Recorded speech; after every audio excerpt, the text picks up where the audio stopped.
para que no haya ruido de fondo.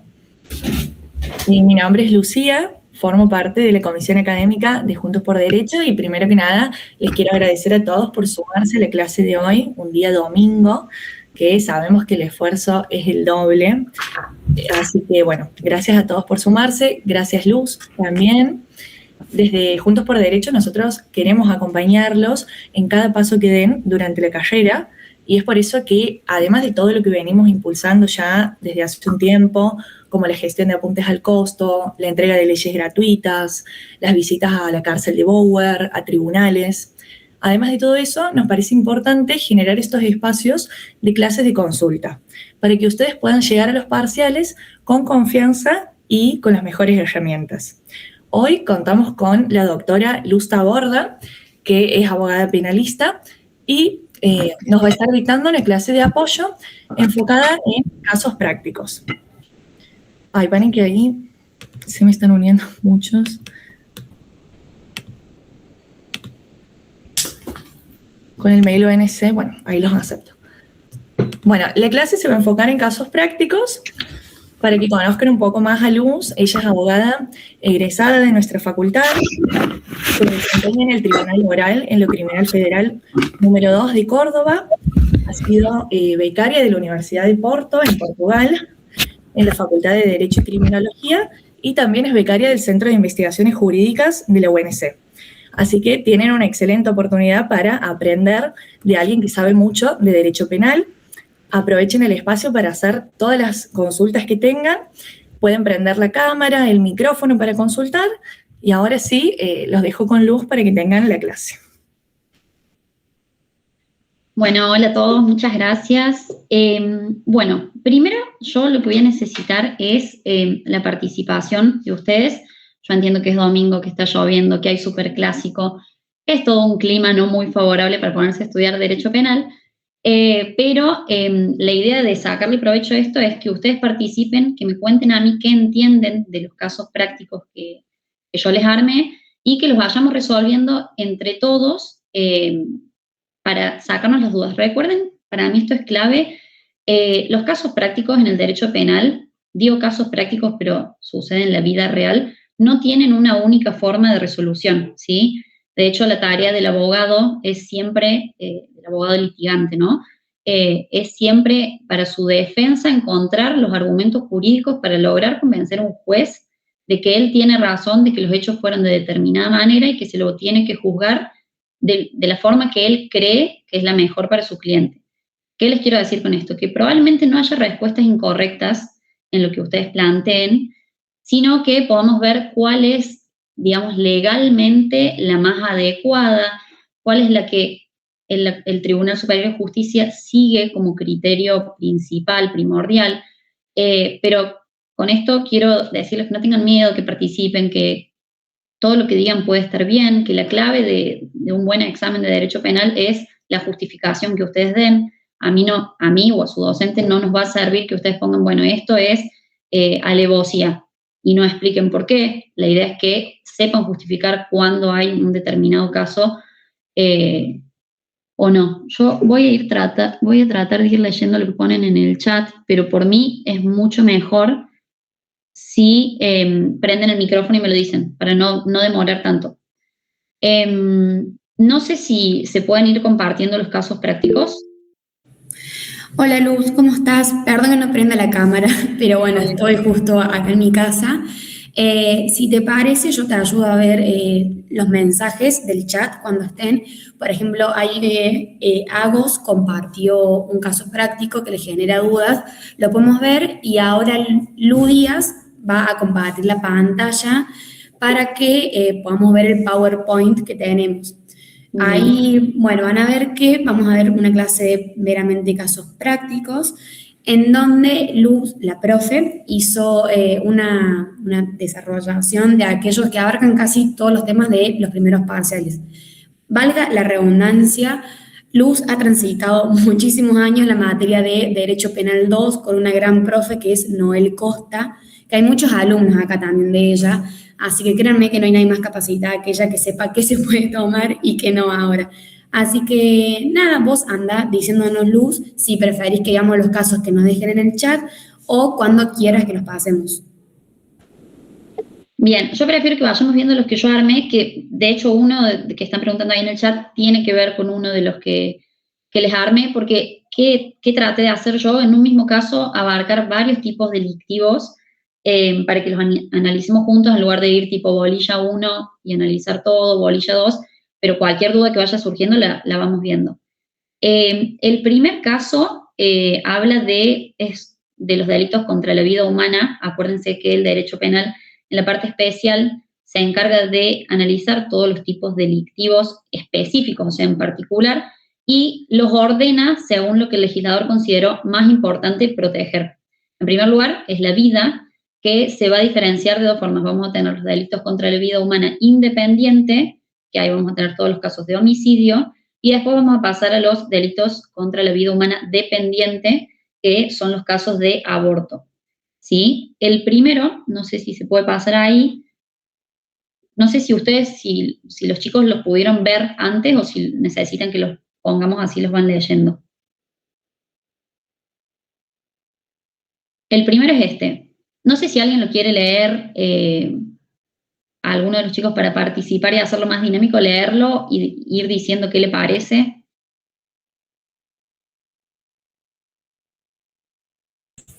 Ahí lo leo. María convive desde hace 5 años con Juan, con quien tiene una relación marcada por episodios de violencia física y psicológica. Existen denuncias previas por violencia de género y una orden de restricción que Juan incumple reiteradamente.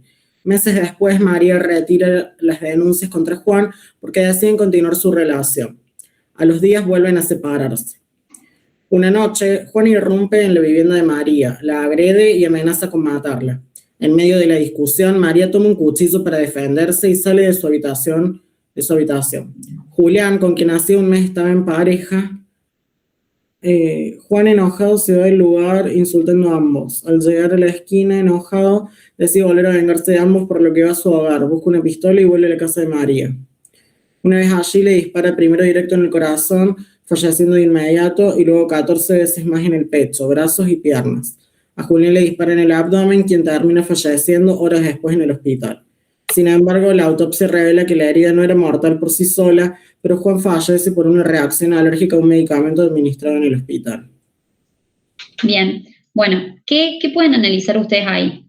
¿O qué les parece que hay?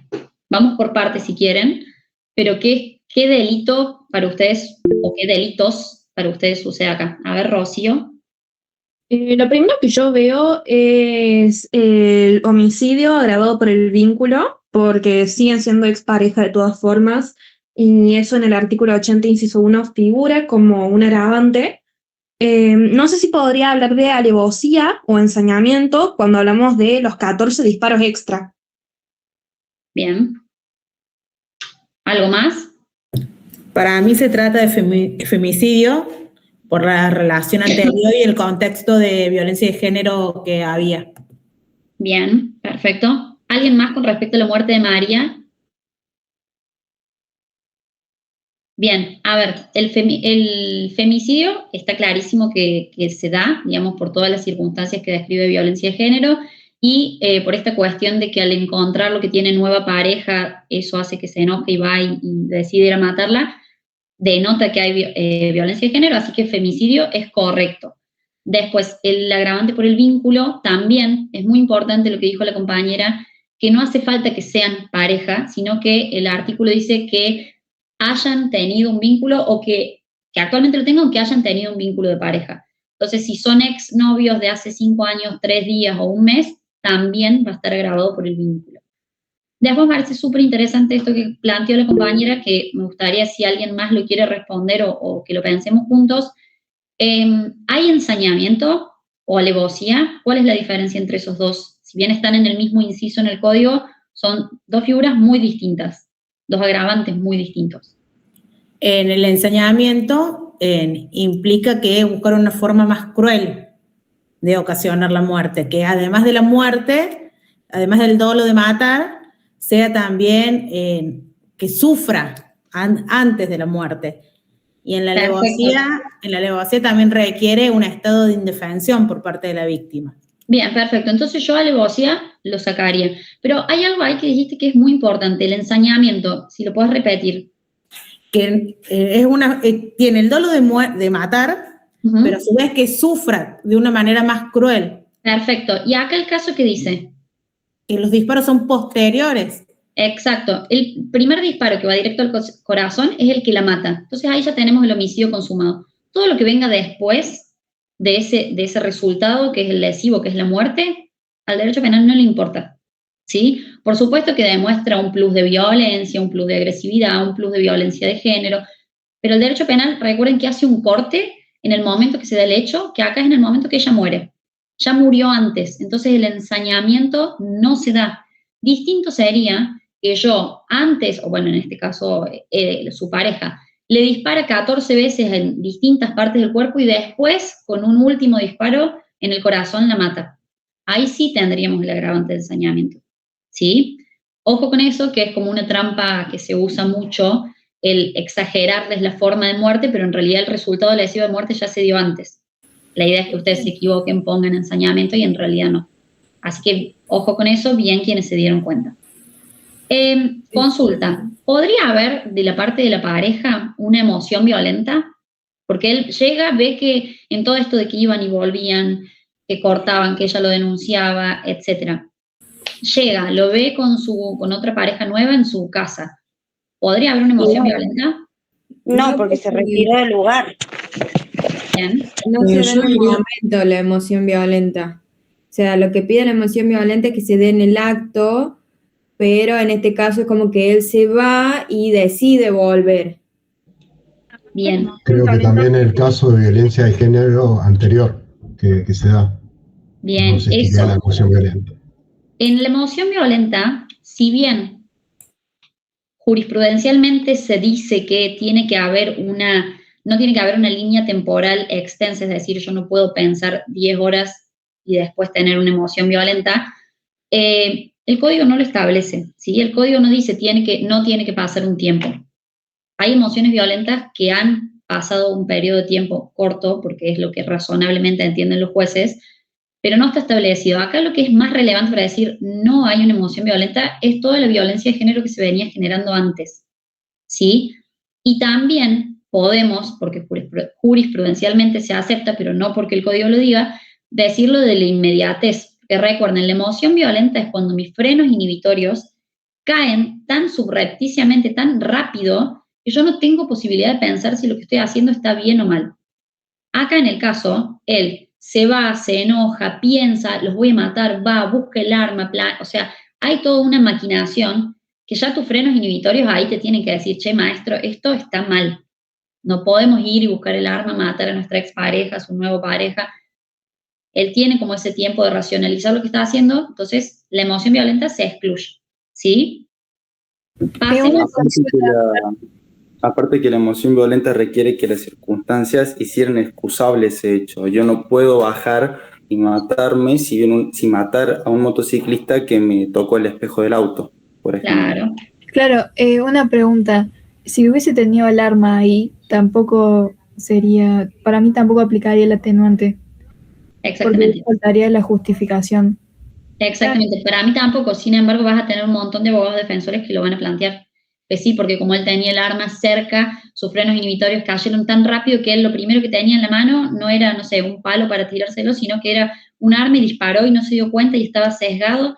Y es lo que hace mucho tiempo se llamaba homicidio pasional, que era muy común, por supuesto, de los varones hacia las mujeres, porque si era la inversa no se daba tanto, pero si un hombre llegaba a su casa y encontraba a su mujer con otra persona, la mataba y era un homicidio pasional, porque él se veía tan afectado en su masculinidad por el producto del engaño que había un atenuante que implicaba, bueno, no, pero si fue porque encontraste a tu mujer engañándote, te reducimos la pena.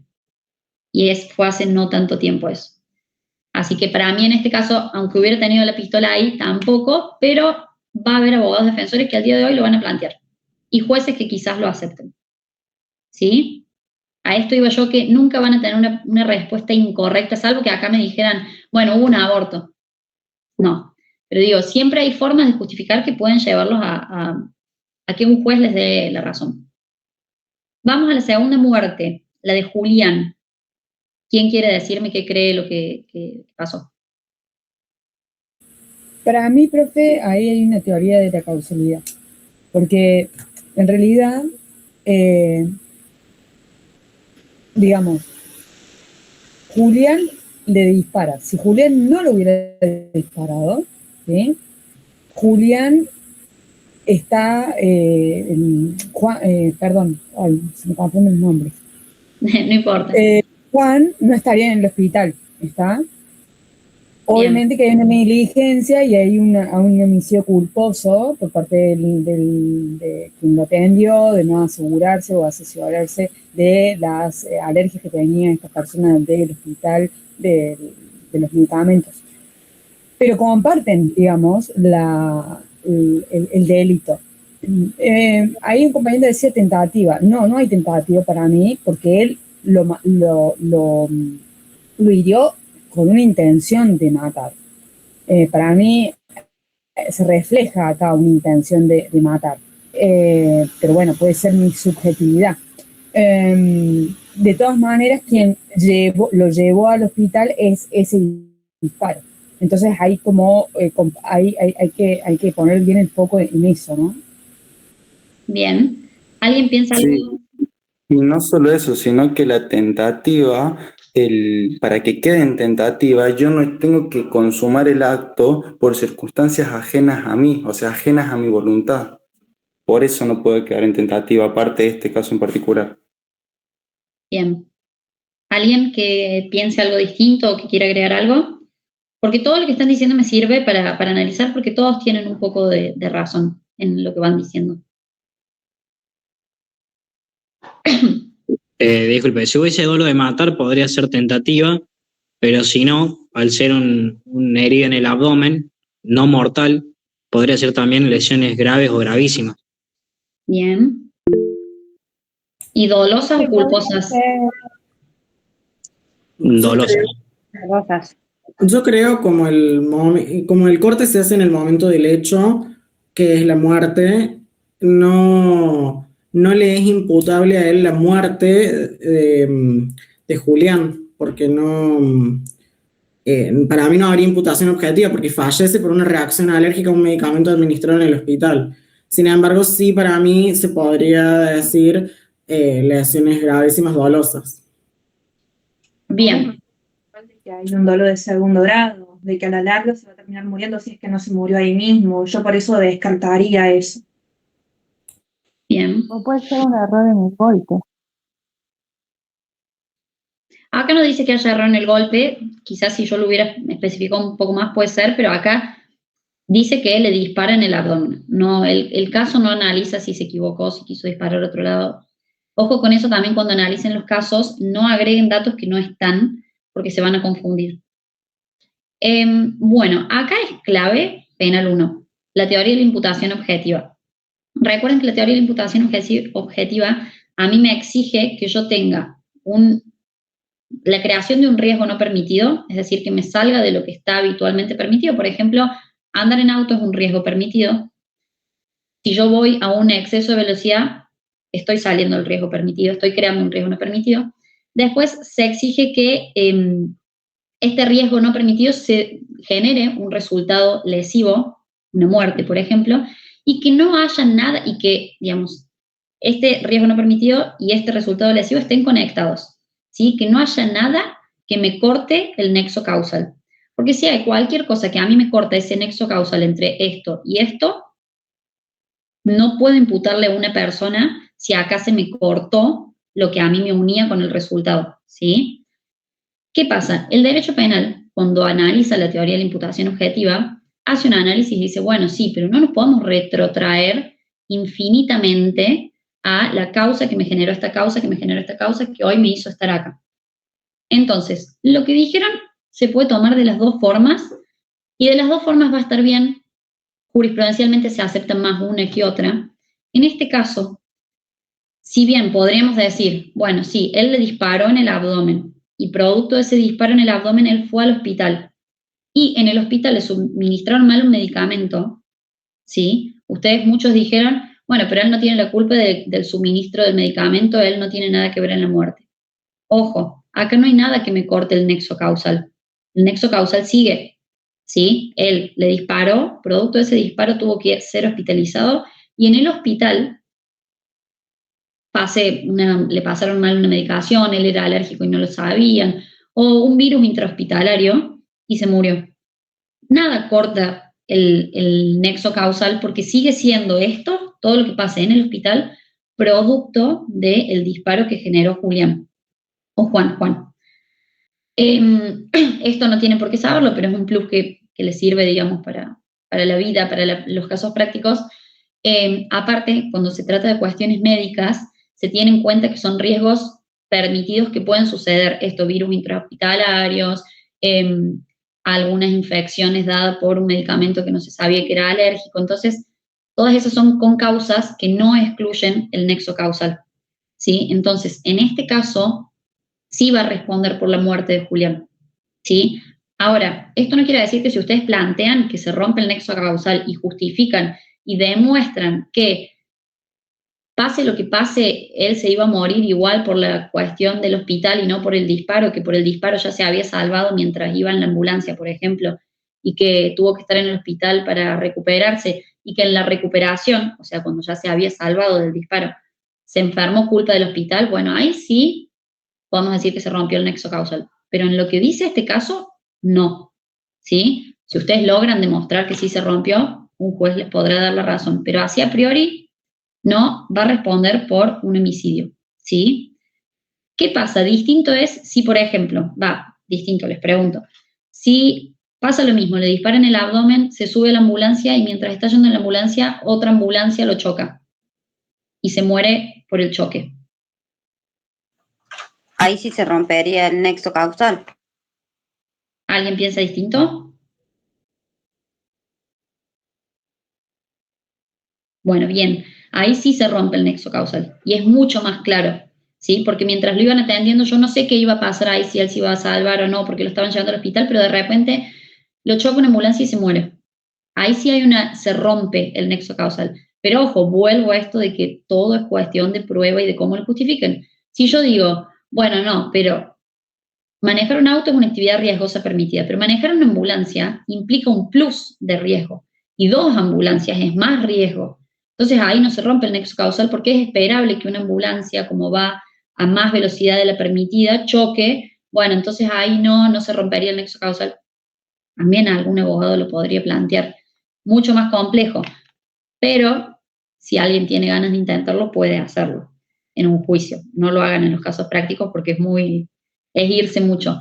Pero voy a que traten de entender cuándo sí se rompe. Un ejemplo súper burdo. Va a la ambulancia y se cae un meteorito encima de la ambulancia. Juan, que le pegó el disparo, ¿tiene algo de poder, de dominio de poder en que se caiga un meteorito en la ambulancia? No. Bueno, entonces ahí es clarísimo que el nexo causal se rompe. ¿Queda más o menos claro todo esto? Sí. Es un poco complejo, pero es repasar Penal 1. Por ahí, si tienen dudas con esto, váyanse a los apuntes de Penal 1, que lo tienen que haber visto porque es como la base de nuestro sistema penal. Profe, entonces, profe, sí. Disculpe, yo simplemente cuando estábamos leyendo el caso, leí lo de repetir la denuncia. Y como trabajo en un estudio jurídico y veo bastantes clientes que dicen no, retirar la denuncia y cosas así.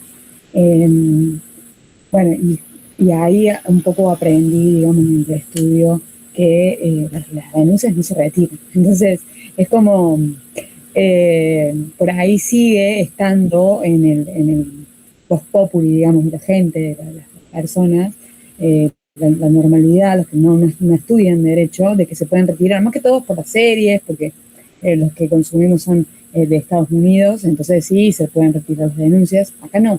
Entonces eso también es importante porque por ahí lo podemos tener en cuenta en un caso, ella retiró las denuncias, entonces no hay violencia de género, las denuncias no se retiran, no existen. Por supuesto, de hecho mi idea era esa, que alguien, por suerte no salió, lo cual bien, Yo se los puse a propósito. Como dice la compañera, uno hace una denuncia por violencia, ni siquiera hace falta que sea por violencia de género, ninguna denuncia por violencia puede ser retirada. Como lo tienen que haber visto también en Penal 1, pasan a ser delitos que pasan a ser investigados y ya uno no puede retirar la acción porque ya no pasan, si bien inmiscuyen en el ámbito privado, pasan a ser delitos de acción pública.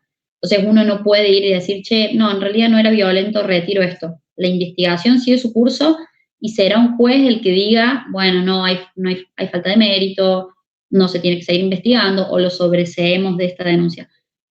¿Yo para qué lo puse? A propósito, mi idea era que algunos se equivocaran y me dijeran, no, bueno, pero si retiro las denuncias, ya no hay violencia de género, entonces no hay femicidio. Hay solo un homicidio simple o agravado por el vínculo. Fue a propósito a los fines de que saliera esto.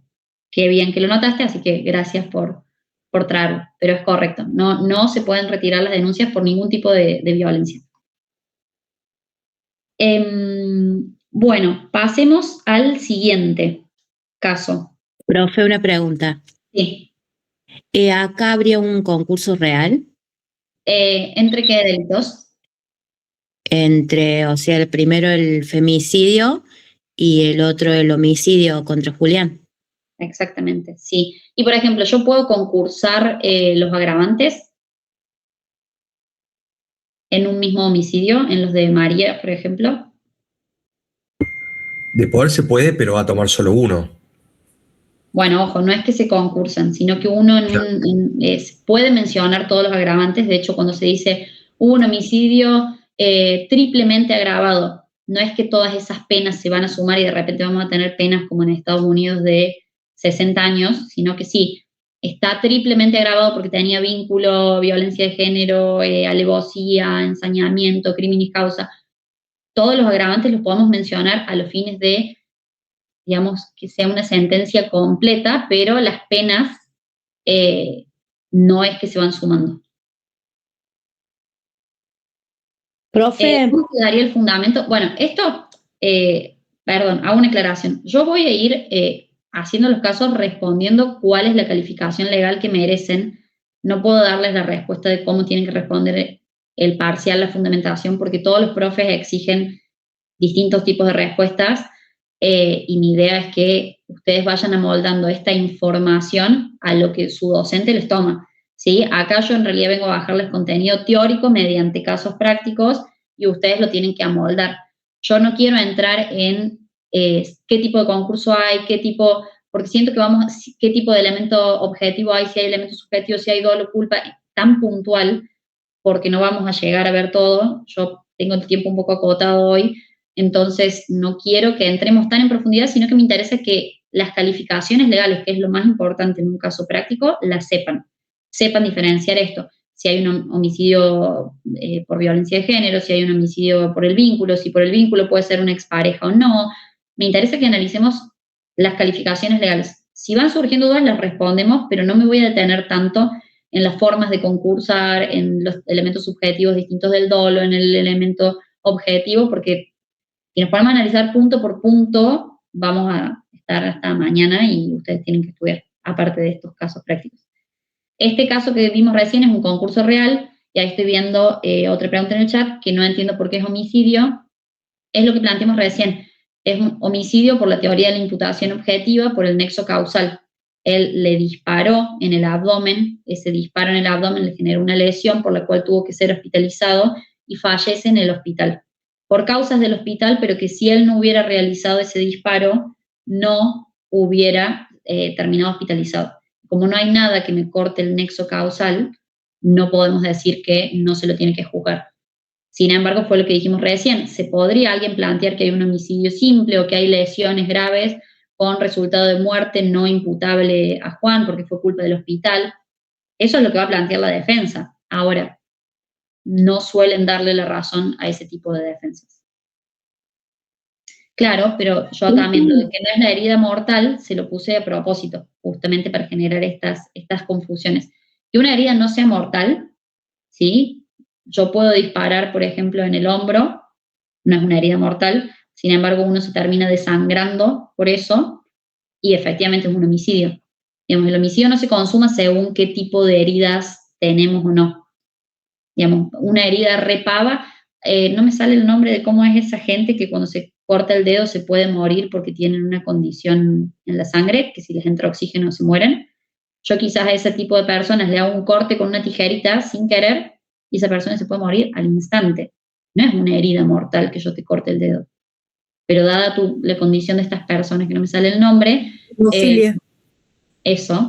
se puede morir y efectivamente me van a imputar un homicidio. Por supuesto que va a ser un homicidio culposo, pero hay un homicidio, por más que no haya sido por una herida que era esperablemente mortal.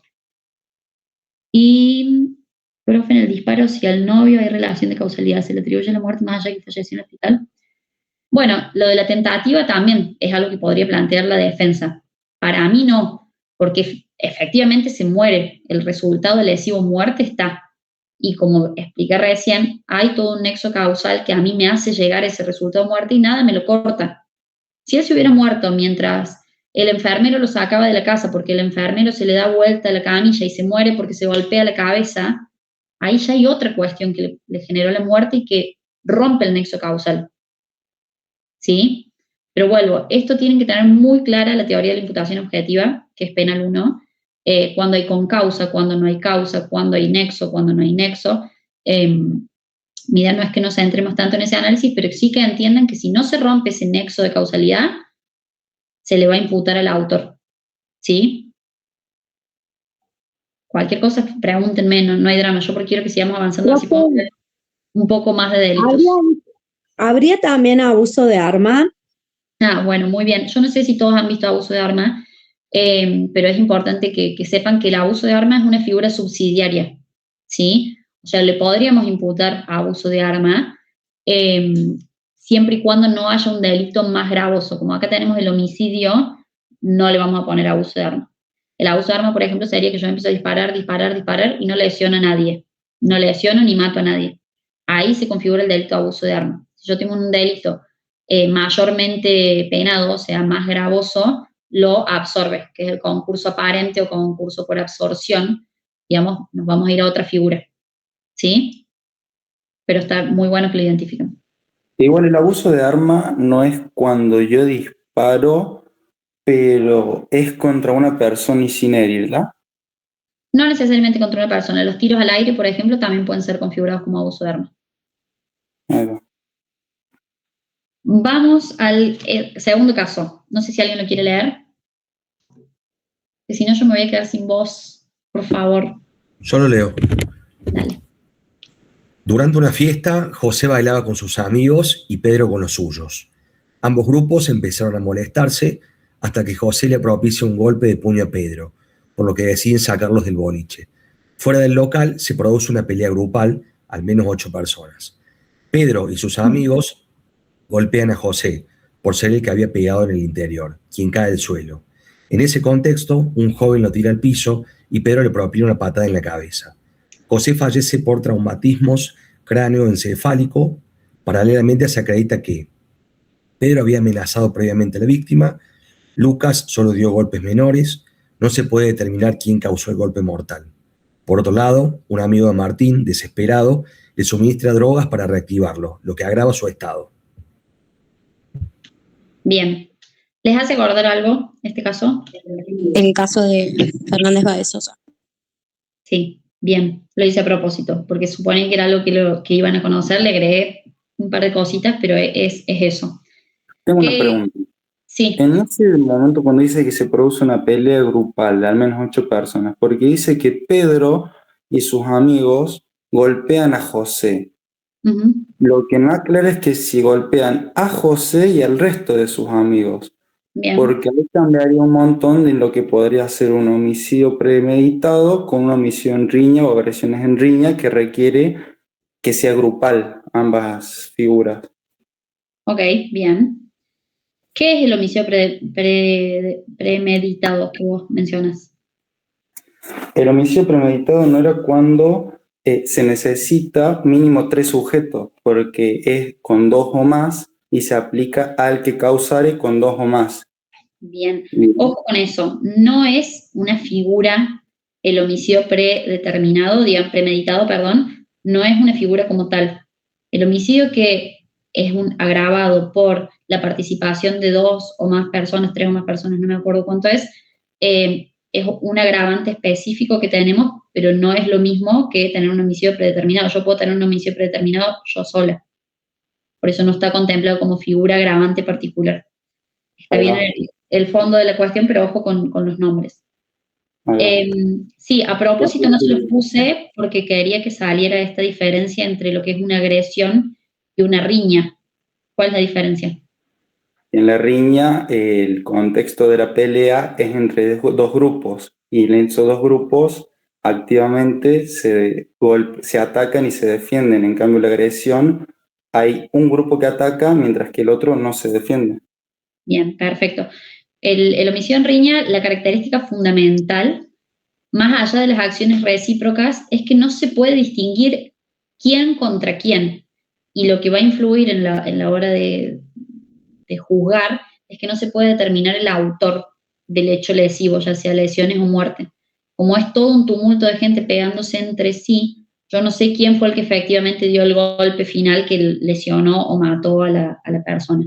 En cambio, en el homicidio con agresión sí se puede identificar esto, por lo general, a veces no. Entonces quedaría como riña. No quedaría como... Sí, la idea de este caso era más llevarlo por el lado de homicidio en riña. Pero bueno, me interesa ver qué otras alternativas se les ocurren, aparte de un homicidio en riña, que es como lo más claro. Claro, porque acá lo que más lo que lo determina de definir es eso, que no se puede determinar quién causó el golpe mortal. Porque a diferencia, como por ejemplo el caso que mencionamos recién de Baez Sosa, sí se determinó quién. Y Bien. Cuando se habla del premeditado, cuando se hace ese concurso premeditado, no requiere que sea en un lapso prolongado del tiempo. Puede ser ese concurso premeditado instantáneo. La diferencia, o sea, para mí lo que en este caso lo termina de definir es que no se puede determinar quién causó el golpe mortal. Bien, perfecto, muy bien. ¿Algo más se les ocurre? Profe, yo no entiendo la última parte que dice que por un lado un amigo de Martín desesperado le suministra drogas para reactivarlo. Bueno, antes de llegar a esa parte, que también se las puse a propósito para ver la imputación objetiva, de lo otro, del golpe, hagamos de cuenta que estamos hablando del caso de Fernando, de los rugbyers. ¿Algo más se les ocurre? Los alumnos de la doctora Costa lo vimos esto. Sí, el artículo 81 del homicidio preterintencional, al que con el propósito de causar un daño en el cuerpo o en la salud produjera la muerte de alguna persona cuando el medio empleado no debía razonablemente ocasionar la muerte. Bien, bueno, eso para los que no son alumnos de la doctora Costa. La lesión seguida de muerte. ¿Cómo? No, eso no sería la lesión seguida de muerte. No entiendo, ¿cómo? De nuevo, perdón. ¿No queda calificada como lesión seguida de muerte? No, el homicidio preterintencional es una figura específica. Ojo con eso, no es lo mismo la tentativa, ¿cómo planteaste vos tentativa seguido de lesiones? Lesión seguida de muerte. Lesión seguida de muerte. Bueno, no es lo mismo y es distinto, porque en la intención, digamos, va dirigida, por ejemplo, con las lesiones, específicamente a lesionar, y vos por lo general tenés el resultado lesivo, o sea, se da la lesión, vos sos autor del delito de lesiones y después por esas lesiones se muere. En el preterintencional la diferencia es que todo en el mismo momento, cuando por un medio específico que razonablemente no ocasiona la muerte, yo te termino matando. El ejemplo típico es, te quiero pegar con un palo en la cabeza, porque estamos peleando y te pego con un palo de manzana en la cabeza. Y vos te caes al piso y te golpeas justo la cabeza con el cordón de la vereda y te morís por ese golpe. ¿Sí? Ahí no es que yo tuve una lesión y después te moriste. Yo directamente te lesioné o te golpeé y producto de ese golpe vos te moriste cuando no era esperable que te mueras. ¿Quién iba a pensar que justo te ibas a caer en el borde y te ibas a abrir la cabeza y te ibas a morir? Ojo con eso, que son dos casos distintos. En la lesión, seguida de muerte, yo te lesioné. ¿Sí? Tengo el delito de lesiones. Y después te moriste. ¿Sí? Es distinto. Para los que no son alumnos de la doctora Costa, yo les planteé a los chicos esta idea del pretén intencional, que es algo que yo, si hubiera sido la defensora de los rugbyers, hubiera quizás planteado, bien fundamentado, de que no había una intención clara de cometer un homicidio por parte del grupo de rugbyers. Que eran violentos, nadie tiene dudas, que está mal lo que hicieron, nadie tiene dudas, pero no había un dolo dirigido, o sea, recuerden que el dolo es conocimiento y voluntad. No había un conocimiento y una voluntad específica de matar. Fue algo que se le fue de las manos y que terminó con una muerte, pero que con una buena defensa quizás podría haber sido otra la condena. Acá entró mucho a discutirse, que lo tienen que recordar de penal 1, si era dolo directo, dolo eventual, culpa, culpa consciente, culpa con representación. Y a esto es a lo que yo voy, que acá este caso para mí es buenísimo para analizar penal 2 y penal 1, porque se puede justificar de muchísimas formas. Y que la condena que tuvo fue una condena ejemplar y muy, digamos, muy buscada que fue un caso muy mediatizado, pero que quizás si no se mediatizaba tanto, se podría haber resuelto de otra forma. De hecho, hay casos muy similares que se han resuelto con ni siquiera un pretén intencional, con un culposo, ¿sí? Entonces, a eso es lo que yo voy, que depende cómo planteen ustedes la defensa o cómo planteen ustedes justificar el caso práctico. Uno puede poner homicidio doloso en riña y otro puede poner homicidio culposo, y si lo justifican bien, los profes se los pueden considerar. Sí, esto es lo lindo de esta materia, que los hace pensar, y que no sirve que le pongan al chat GPT, che, ¿qué pasa acá? Porque el chat les va a decir una cosa que dice el código y no les va a analizar todas las alternativas que ustedes pueden justificar. Y bueno, y la última parte, esto que preguntaba creo que una compañera, acá un amigo, intentando salvarlo, le da drogas para reactivarlo, pero eso agrava su estado. ¿Ahí qué les parece que puede haber? ¿Hay algo? ¿No hay nada? Hagamos en cuenta que se muere. Agrava su estado y se muere porque él le dio esas drogas.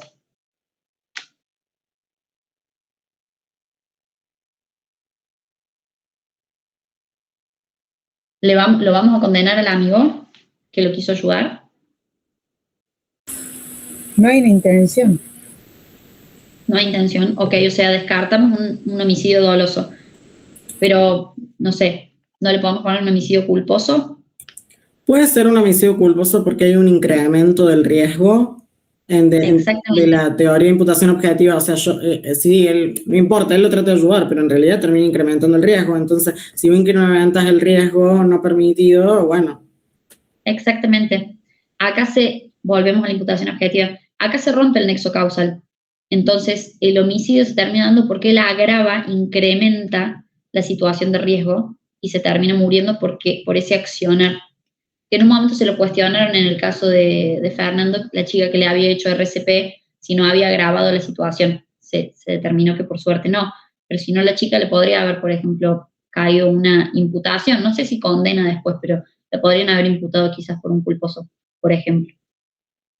Pero bueno, de nuevo, es entrar muy en la teoría de imputación objetiva. Avancemos, así podemos ver un poco más de delitos. ¿Alguna duda más con esto?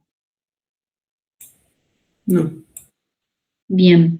Acá estoy leyendo el chat. Cada vez es suficiente para acreditar que... Pero si tomamos como absoluto lo que plantea el texto, se hace que no se pueden determinar qué causa. Entonces hay que... Claro, exacto.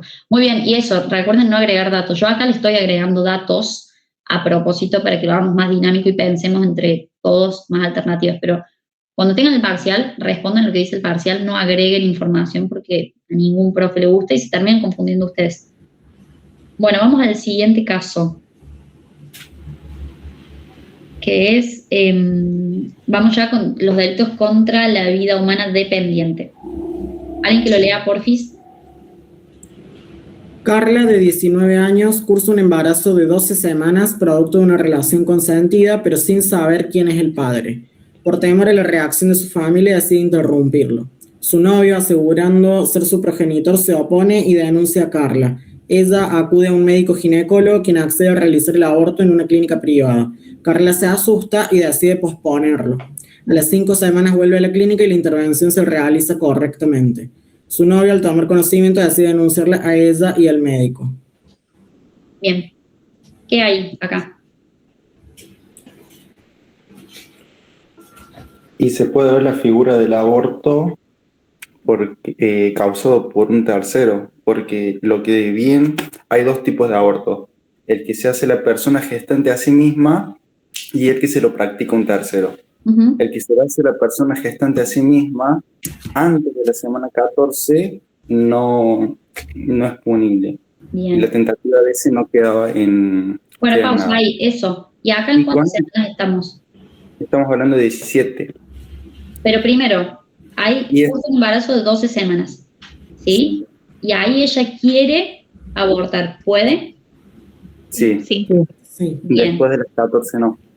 Perfecto, yo quería que analicen eso. El primer caso es un aborto no punible, ¿sí? Es un caso de lo que se llama IB, que es interrupción voluntaria del embarazo, ¿ok? Después, medio que se arrepiente, después vuelve, pasan 5 semanas más, ¿sí? Esto quiere decir que ya estamos en las 17. ¿Ahí qué hay? Ahí sí ya es punible, porque después de las 14 no medía ninguna de las circunstancias previstas en el artículo 86.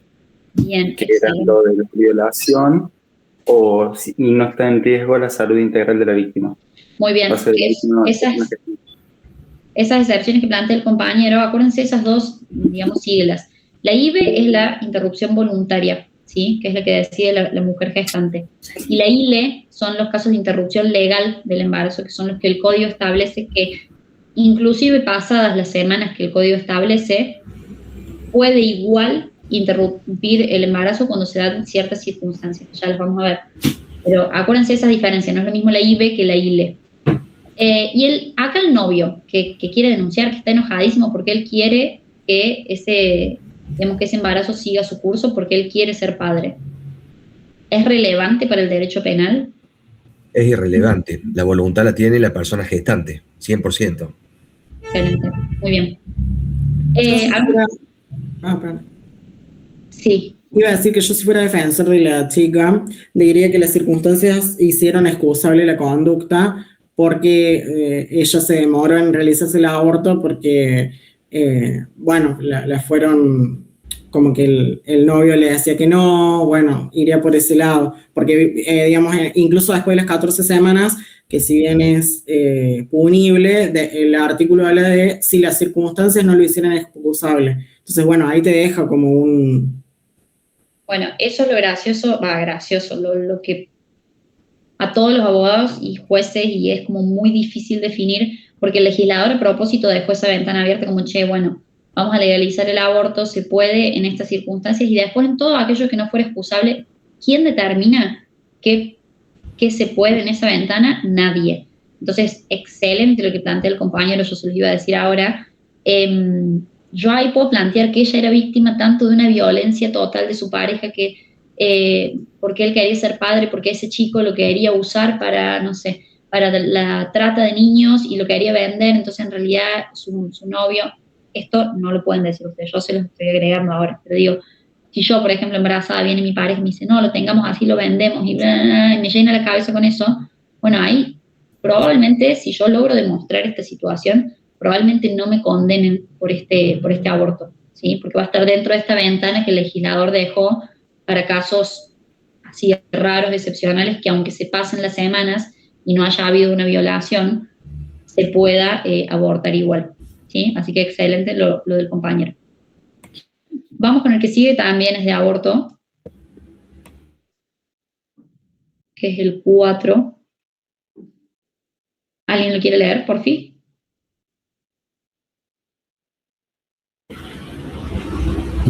Lucía, de 16 años, cursa un embarazo de 18 semanas producto de una violación intrafamiliar. Por miedo, oculta la situación. Una amiga le contacta con un enfermero quien le ofrece practicar un aborto clandestino en su domicilio. Ella accede.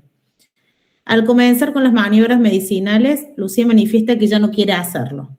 El enfermero sufre un ataque de pánico y se va dejando a Lucía a mitad del procedimiento, se desmaya y es trasladada a la clínica donde trabajaba su tío, quien había abusado de ella meses antes. Notando el embarazo por miedo a que fuera producto de su violación, decide practicarle un aborto. Al despertar, Lucía se entera que le habían practicado un aborto, por lo que decide denunciar. Bien, ¿qué les parece a ustedes que hay? Ahí cuadra un aborto sin consentimiento. Bien. Directamente. Bueno, antes de analizar eso, toda la cuestión del enfermero, hasta ahí, ¿qué había? Si yo voy con un enfermero y digo, che, quiero abortar, por favor, haceme este aborto, bueno, sí, dale, vamos. Y no es punible porque te contaba con el consentimiento. Y aparte de eso, por más que eran en 18 semanas, que ya no sería permitido, las causas lo hacían excusable por ser víctima de violación, que es una de las excepciones que da el Código Penal. Excelente, eso es, no importa acá el consentimiento en esta primera etapa del enfermero, lo que más importa es que, pese a que estábamos dentro de las 18 semanas, o sea, ya nos habíamos excedido el plazo que el código establece, era producto de una violación, ¿sí? Entonces, está dentro de las posibilidades de lo que es la ILE, o sea, la interrupción legal del embarazo. Consulta esto, a ver si están estudiando. ¿Tengo que demostrar yo que fui abusada para que se me pueda realizar un aborto dentro de estas excepciones? Solo basta con la declaración jurada. Y si la persona es menor de 13 años, no se exige la declaración jurada. Excelente. Si yo soy mayor, no se me exige probar, se me exige una declaración jurada. Acá en Córdoba, digo, si alguna vez están en esta situación o conocen a alguien que ha estado, acá en Córdoba sí se exigía no solo la declaración jurada, sino una investigación judicial. Es decir, vos tenés que ir con la denuncia hecha en la policía, no la declaración, sino la denuncia, que no es lo mismo, hecha en la policía y con algún acto procesal que demostrara que la investigación estaba en tránsito y que encima muchas veces te lo denegaban y tenías que esperar a que esa persona tuviera una condena por violación. Y hubo mucha resistencia acá en Córdoba de poner esos requisitos, ¿sí? Hoy ya no se tienen por qué exigir, aunque algunos hospitales lo siguen haciendo, bueno, ahí hay todo un tema, pero bien que todos respondieron correctamente. Es más, con respecto a lo del enfermero, en ninguna parte del código te dice de que sí o sí tiene que ser ante un profesional médico de la salud todo el tipo de aborto. El único en que menciona que es profesional o equipo de la salud es para el caso de después de las 14 semanas, producto de la violación, porque se precisa justamente la declaración jurada. Exactamente. ¿Y por qué tampoco exige profesionales? Porque, como ustedes sabrán, hay un montón de métodos que están autorizados en las farmacias para comprar. Por ejemplo, la famosa pastilla del día después es un método abortivo, ¿sí? ¿Qué pasa? La mujer en ese momento no sabe si efectivamente está embarazada o no, pero en el caso que hubiera habido esa unión que el código establece, digamos, la anidación, y efectivamente yo estoy embarazada y tomo la pastilla el día después, estoy abortando, ¿sí? Entonces, hay ciertas cuestiones que el derecho penal deja la libertad y que no tiene que, sí o sí, tenés que ir a hacerte una práctica médica. Muchas veces si se va a una guardia de hospital, se plantea todo esto, se muestra la declaración jurada y se dan unas pastillas que uno consume en su casa y hace el aborto de la forma que le indican enfermeros o en la forma en la que le indican paramédicos, no necesariamente un médico profesional, ginecólogo, etcétera, ¿sí? Así que bien la aclaración ahí del compañero también. Acá, el tío, por ejemplo, podría decir, no, bueno, pero como fue producto de una violación, yo puedo hacer este aborto. Sin tener el consentimiento de la chica. Bien, eso también se los puse a propósito. Siempre, por más que sea un caso de los que del código permite abortar, siempre tiene que haber consentimiento de la mujer gestante. Siempre. Y acá se los puse a propósito para ver si alguien lo notaba. ¿Hay abandono de persona del enfermero que se va y la deja ahí a ella a mitad de procedimiento?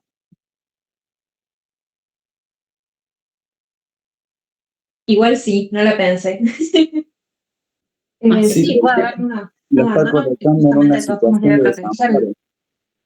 Claro, porque él tiene posición de garante en cuanto a la salud de ella, o sea, como que la abandonó, digamos. Exactamente. Si yo la dejaba sola, mi amiga ahí, no hay un abandono de persona. Pero yo la acompaño y le digo, ay, no, amiga, esto me da mucha impresión, chao, me voy, y la dejo. Y después ya se desmaya. Sí, pero doctora, él estaba practicando un aborto y la dejó. Es que es eso, es lo que un compañero dijo, él tiene ahí la posición de garante. Primero que él la coloca en esa situación, ¿sí? Él la pone en la camilla y le está por practicar el aborto. Y en segundo lugar, tiene la posición de garante, la obligación de proteger y de estar ahí, no la puede dejar abandonada a su suerte. Así que bien que se dieron cuenta. Y otra cosa dentro de este caso, así vamos avanzando con más delitos. Ella tenía 16 años y dice que queda embarazada por producto de una violación intrafamiliar. A los 16 años, ¿yo puedo decidir con quién tener relaciones sexuales? No, creo, ¿no? No, sí se puede. Es Sí, menor. no, porque... No, Sí, por las irrelevante para el derecho. disposiciones sobre el propio cuerpo. Bien, yo no sé si a todos les entra en la bolilla 7 al parcial. Perdón. No. Iba a decir que sí, a los 16 años puede dar el consentimiento, pero el legislador igual como que no degrade, que no sea un consentimiento viciado, se fija el legislador, digamos que no haya degradación en la forma ni nada. O en el modo, el legislador ahí deja esa ventana para verificar. O sea, es libre para dar el consentimiento, pero hasta un punto, digamos, o sea, va a estar como muy mirado por el derecho penal ese consentimiento.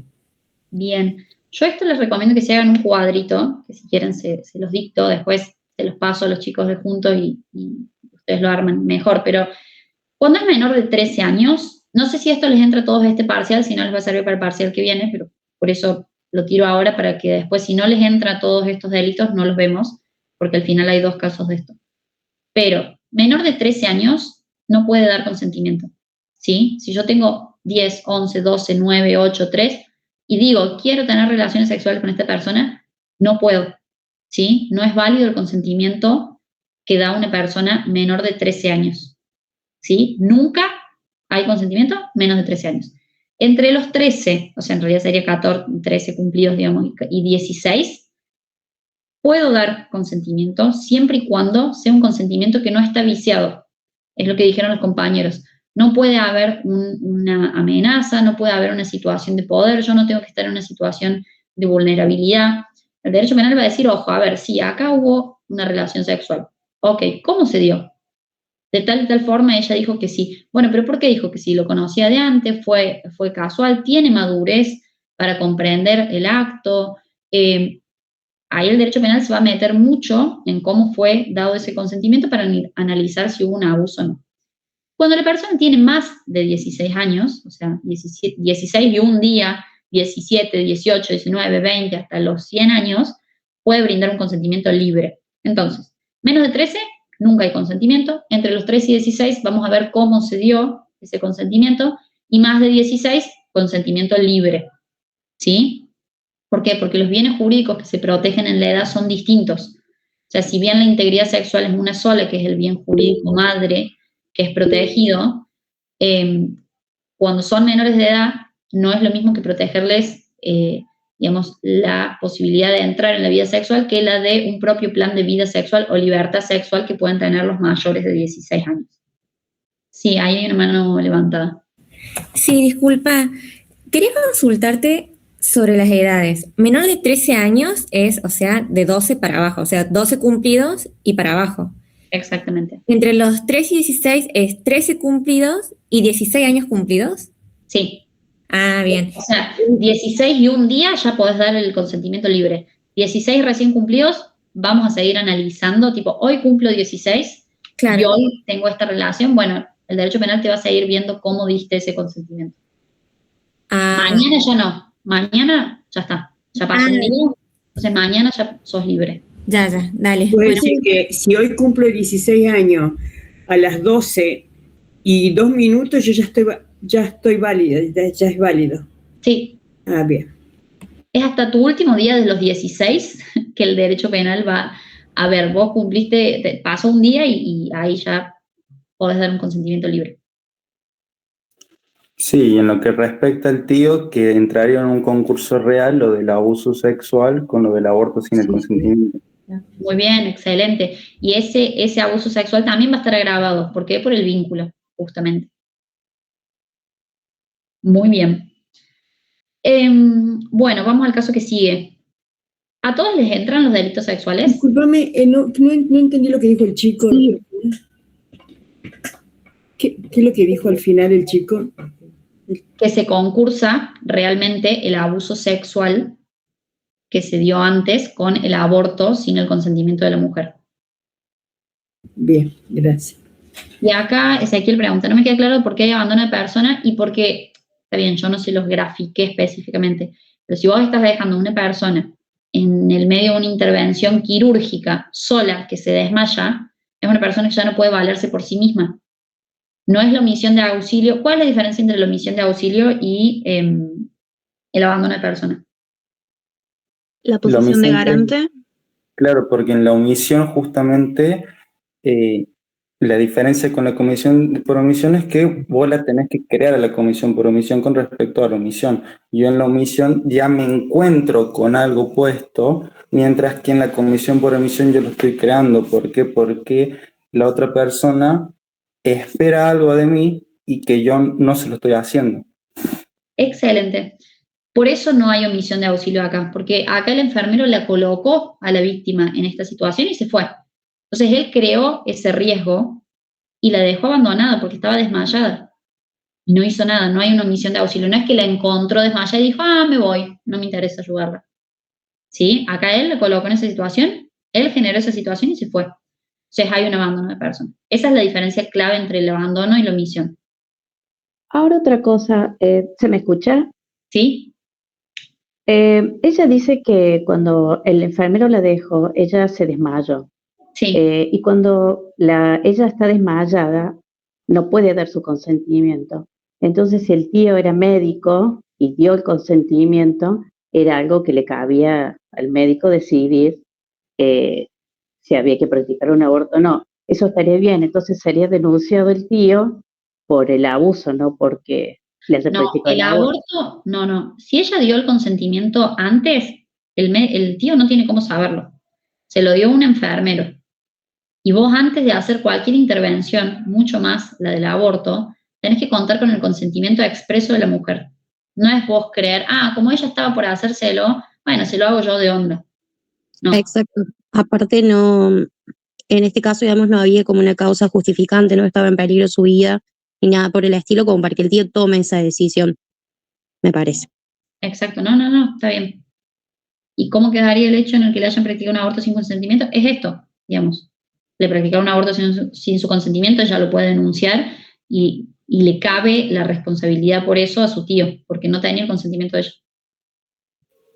Claro, aparte si la persona, si el médico, más allá de proteger la salud integral, el profe nos dio un ejemplo en clase para diferenciarlo bien, es que hoy una mujer anoréxica que lleva a cabo quiere llevarse a cabo un aborto, va al control médico una vez y el médico le dice, mira, es peligroso, y sigue con el embarazo. Va el otro mes, el médico le vuelve a repetir, es peligroso, la mujer sigue con el embarazo. A la próxima visita se desmaya y no solo protege la salud integral, sino que es una causa de justificación. Para evitar un mal mayor se practica ese aborto. No solo que entra como la salud integral, sino como una justificante. Perfecto, sí, en ese caso está clarísimo. Digamos, si otro ejemplo, digamos, hay un accidente, yo estoy embarazada y voy en el auto y hay un accidente de auto y choco y está en riesgo mi vida y es, digamos, para poder salvarme me tienen que abrir y yo tengo un embarazo muy reciente de 2 meses y es muy probable que lo pierda, pero es para salvarme la vida. Bueno, en ese caso es una causa de justificación, sí, excelente. Vamos con este caso. ¿Alguien lo puede leer por fin?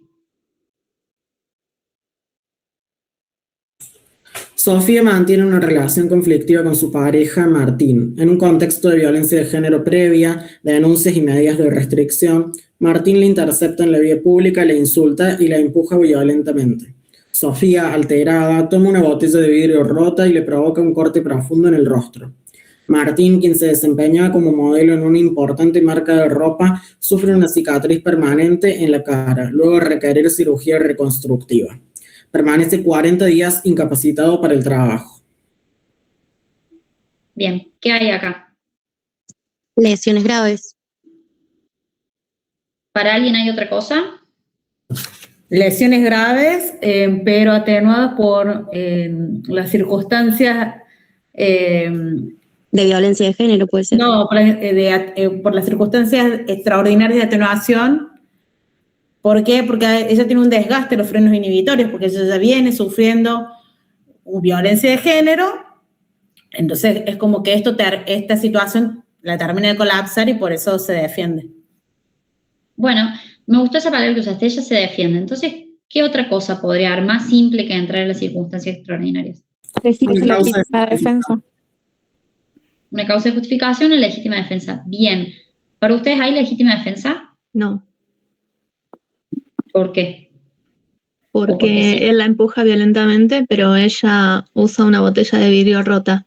No hay racionalidad del medio empleado. Bien. ¿Alguien piensa distinto? Sí, y no solo eso, sino que en este marco de las lesiones graves, si bien siguen el artículo 92 y 93, en clase el profe mío, Ortiz, dio una cuestión particular acá, porque está atenuado por la emoción violenta, y no solo eso, sino que está agravado por el artículo 92, que es en los términos del todo el artículo 80. Hay una emoción violenta Y vos le agravás por el vínculo. agravada por el vínculo. Que si bien el Código Penal o el Código no prevé una situación, qué es lo que pasa cuando concursan el atenuante con el agravante. Vos, te pregunto, ¿vos le estás poniendo emoción violenta a ella? O sea, que ella le pega con la botella por una emoción violenta. Y producto del contexto de violencia de género, esa emoción violenta la hace excusable a esas circunstancias. Bien, bueno, todo lo que están diciendo podría ser, yo adhiero y coincido con lo que está planteando Lourdes ahí en el chat. La racionalidad del medio empleado, que es uno de los requisitos de la legítima defensa, muy bien que lo reconocieron, primero que es recontra discutible, ¿sí? Si una botella cortada es o no proporcional cuando yo estoy siendo víctima de violencia de género, ¿sí? En los casos de violencia de género, jurisprudencialmente no se tiene tan en cuenta la racionalidad del medio empleado, salvo que sea ostensiblemente irracional. De repente yo venga con un tanque de guerra, o que venga con una granada, o que venga con no sé, municiones o escopetas, o un arma, también igual se discute, pero con un arma hay menos margen. Digamos, si yo estoy siendo víctima de violencia de género y en ese momento puntual, que es otro de los requisitos de la legítima defensa, la inmediatez, a mí me están agrediendo y yo ya vengo con todo un contexto que produce que mis frenos inhibitorios vayan bajando y tal, usar una botella, que de hecho el mismo caso lo dice, solo le provoca una cicatriz en la cara, para mí hay una legítima defensa. Para mí. Lo que plantearon que no, la defensa de él obviamente va a alegar que no, la fiscalía sería en realidad... va a alegar que no. Modelo, doctora. Sí, pero porque seas modelo, no quita que te puedas defender de un modelo o no. Lo de ser modelo va a influir para el tema de las lesiones, si son graves, gravísimas o leves. Pero no es lo mismo que, lo pongo en un ejemplo futbolístico, no es lo mismo que me quiebren la pierna a mí, que juego al fútbol, y meto muchos goles, pero no tantos como Messi. Entonces no es lo mismo que me dejen a mí sin poder jugar en mi equipo, que juego los sábados, a que dejemos sin jugar a Messi previo a la Copa del Mundo, por ejemplo. Eso supongo que lo han visto. Claro, destacaríamos en el caso que no diga violencia de género previa, ahí sí entrarían lesiones o no.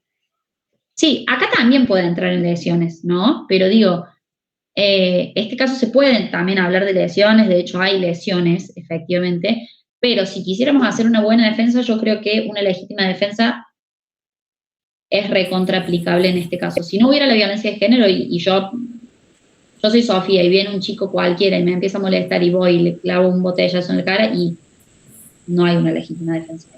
Hay unas lesiones. Claro, ahí también yo iba a opinar antes que usted mencionara lo de la legítima defensa, que acá en el contexto de una violencia de género, la víctima se encuentra totalmente manipulada y también tiene mucho miedo.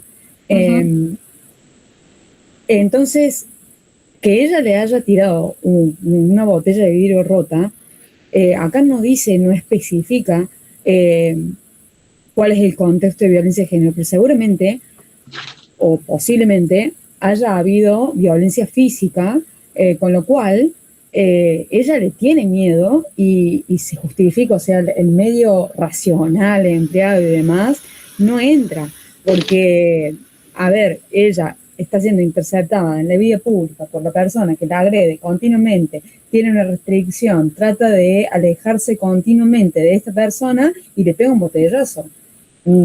Para mí esta persona está dentro de una violencia muy marcada, por eso hay causas de justificación y legítima defensa. Bien, bueno, es que eso es lo que entiende el TCJ. Es uno de los requisitos de la legítima defensa que en casos de violencia de género se desdibuja un poco, no es tan exigente. Así que bien, muy bien. Bueno, ¿por qué son lesiones? ¿Qué lesiones dijeron que eran? Lesiones gravísimas. Graves. puede ser. No, graves. ¿Por qué Para graves? mí- ¿Por qué gravísimas? Para mí gravísimas, porque dentro de lo que es el artículo 91 nos habla que, por ejemplo, digamos como unas, o sea, estas lesiones, digamos, son a consecuencia, por ejemplo, la inutilidad permanente para el trabajo, porque ahí menciona que 40 días incapacitado para el trabajo, y una desfiguración permanente en el rostro, por lo que dice que le quedó una cicatriz. ¿Alguien piensa distinto? No hay pérdida de un órgano. Como dice, Es grave solamente. Bueno, ojo con eso. ¿La piel qué es? Un órgano. Sí, es un órgano también. Un órgano, pero queda una cicatriz, o sea, no es que es la pérdida de una pierna que tienen que sustituirla por una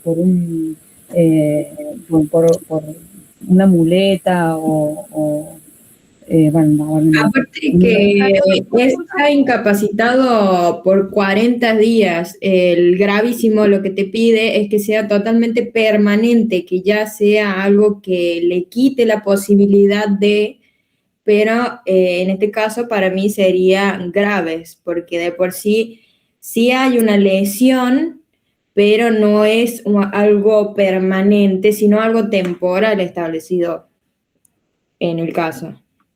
Pero es una debilitación, no una pérdida. Igualmente, a nosotros nos explicaban en las clases de Sánchez Freites, una de las claves para poder diferenciar leves, graves y gravísimas es según el tiempo donde no vas a poder asistir a tus trabajos o a tus actividades normales. En el caso de una cicatriz en la cara, si fuera un trabajo promedio, se podría considerar grave porque estuvo 40 días y se requiere mínimo 30. Pero al tratarse de modelaje donde necesita trabajar con su cara, la cicatriz ya le puede llegar a perjudicar permanentemente en su trabajo, lo cual podría justificar lo que es la lesión gravísima. Eso es como una de las diferencias que nos dieron. Muy bien. ¿Alguien quiere agregar algo más? No basta con que sean, no basta con que haya debilidad para trabajar por más de un mes para que sea gravísima directamente, sin necesidad de tipo un mero debilitamiento, porque además acá dice que pasa por una cirugía reconstructiva. Ajá. Por eso digo, para mí es lesión gravísima. Para mí es una lesión leve porque no hay deformación permanente del rostro, es solo una cicatriz. Digamos, el daño lesivo es poco. Bueno, bien, ¿alguien quiere agregar algo más? Para mí gravísima. ¿Por qué? Porque él trabaja con el rostro. Y, Claro. y al no tener la perfección en el rostro ya deja de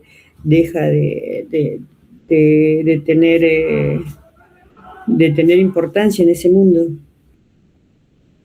Creo, no sé. Sí, está bien. ¿Alguien más? Yo coincido ahí que es grave, porque en el libro dice que también que es tiene que ser más de un mes y da ítems así, y en uno de los ítems dice deformación permanente en el rostro. Se Sí, puede yo hacer. estoy de acuerdo. Bueno, bárbaro, todo lo que están diciendo está bien. A ver, leves no son. ¿Por qué? Primero porque se somete a una cuestión reconstructiva, ya cuando hay cirugía por medio nos vamos un poco, nos alejamos de lo leve, Y acá es importante la cuestión del trabajo. Las lesiones graves es cuando me imposibilitan a mí un mes o más, ¿sí? A 40 días es más de un mes. Entonces, una persona que trabaja con su rostro y está imposibilitada por más de un mes, encuadra dentro de las graves, ¿ok? No es gravísima, porque las gravísimas implican un plus, además de todo esto, que tienen que fijarse las palábricas, es lo mismo cuando es la cuestión del habla. Las graves es cuando dificultan el habla, ¿sí? Las graves, perdón, es cuando debilitan el habla, y las gravísimas son cuando dificultan, o sea, tienen que ver las palabritas que usan. En este artículo, que creo que es el 91, 90, no me acuerdo, hay un específicamente en las graves 90. donde dice, bueno, ¿querés leer la parte que dice lo del rostro? Debilitación de un miembro, palabra o deformación del rostro. Listo, ahí ya me encuadra en una cuestión grave. Ahora, si yo encima tengo duda, al final de ese mismo artículo me dice, cuando me imposibilite trabajar por un mes o más. Y acá lo está diciendo, él trabaja con la cara. Entonces, esta lesión que capaz a mí no me afectaría, a él sí le afecta su trabajo. Yo puedo ir a trabajar a tribunales con una curita en la frente. Pero si yo fuera modelo, no. Entonces, ahí me está afectando en mi trabajo, entonces ya paso de las leves, me voy a las graves. ¿Sí?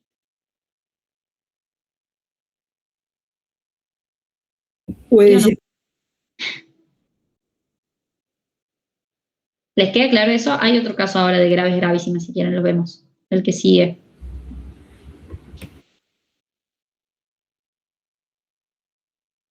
El caso que sigue, no sé si lo pueden pasar. Le hago una pregunta, doctora. Cuando hablas de violencia de género, ¿a qué se refiere? ¿En qué consiste la violencia de género? Bueno, la violencia de género está descrita, tenemos distintas leyes que regulan la violencia de género. Está la ley Olimpia, está la ley Micaela. Son todos los actos que se generan, que son perpetuados por un varón hacia una mujer. Sí o sí el sujeto activo va a ser un hombre y el sujeto pasivo va a ser una mujer, donde se abarcan distintos tipos de violencia económica, física, psicológica, verbal, sexual, en pos de marcar una relación de superioridad, o sea, donde el hombre, creyendo tener una relación de superioridad sobre la mujer, realiza distintos tipos de actos. En las leyes se establece cuándo hay violencia económica, cuándo hay violencia psicológica, son todos términos que están establecidos por ley. Que en los casos prácticos ahí pusimos algunos, por ejemplo, que, no sé, que te persiga para ver a dónde te vas, que no te deje manejar tu propio dinero, que te diga con quién te puedes juntar y con quién no, que te pegue, que te manipule psicológicamente, que te diga cómo vestirte, que todas esas cuestiones son parte de la violencia de género. Bien. Bueno, vamos a este, que también es de lesiones. ¿Alguien lo puede leer, por fin?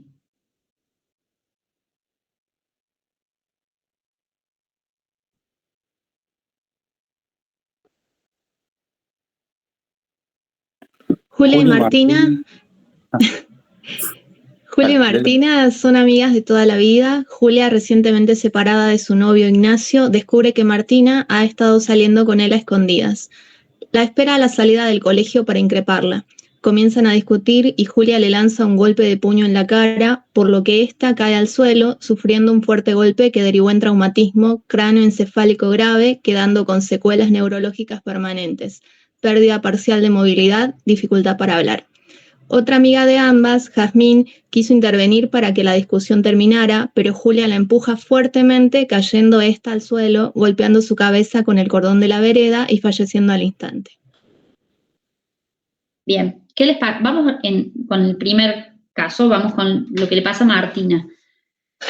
Después vemos lo que le pasa a Jazmín. ¿Qué pasa con Martina? Es gravísima, porque le dificulta el habla.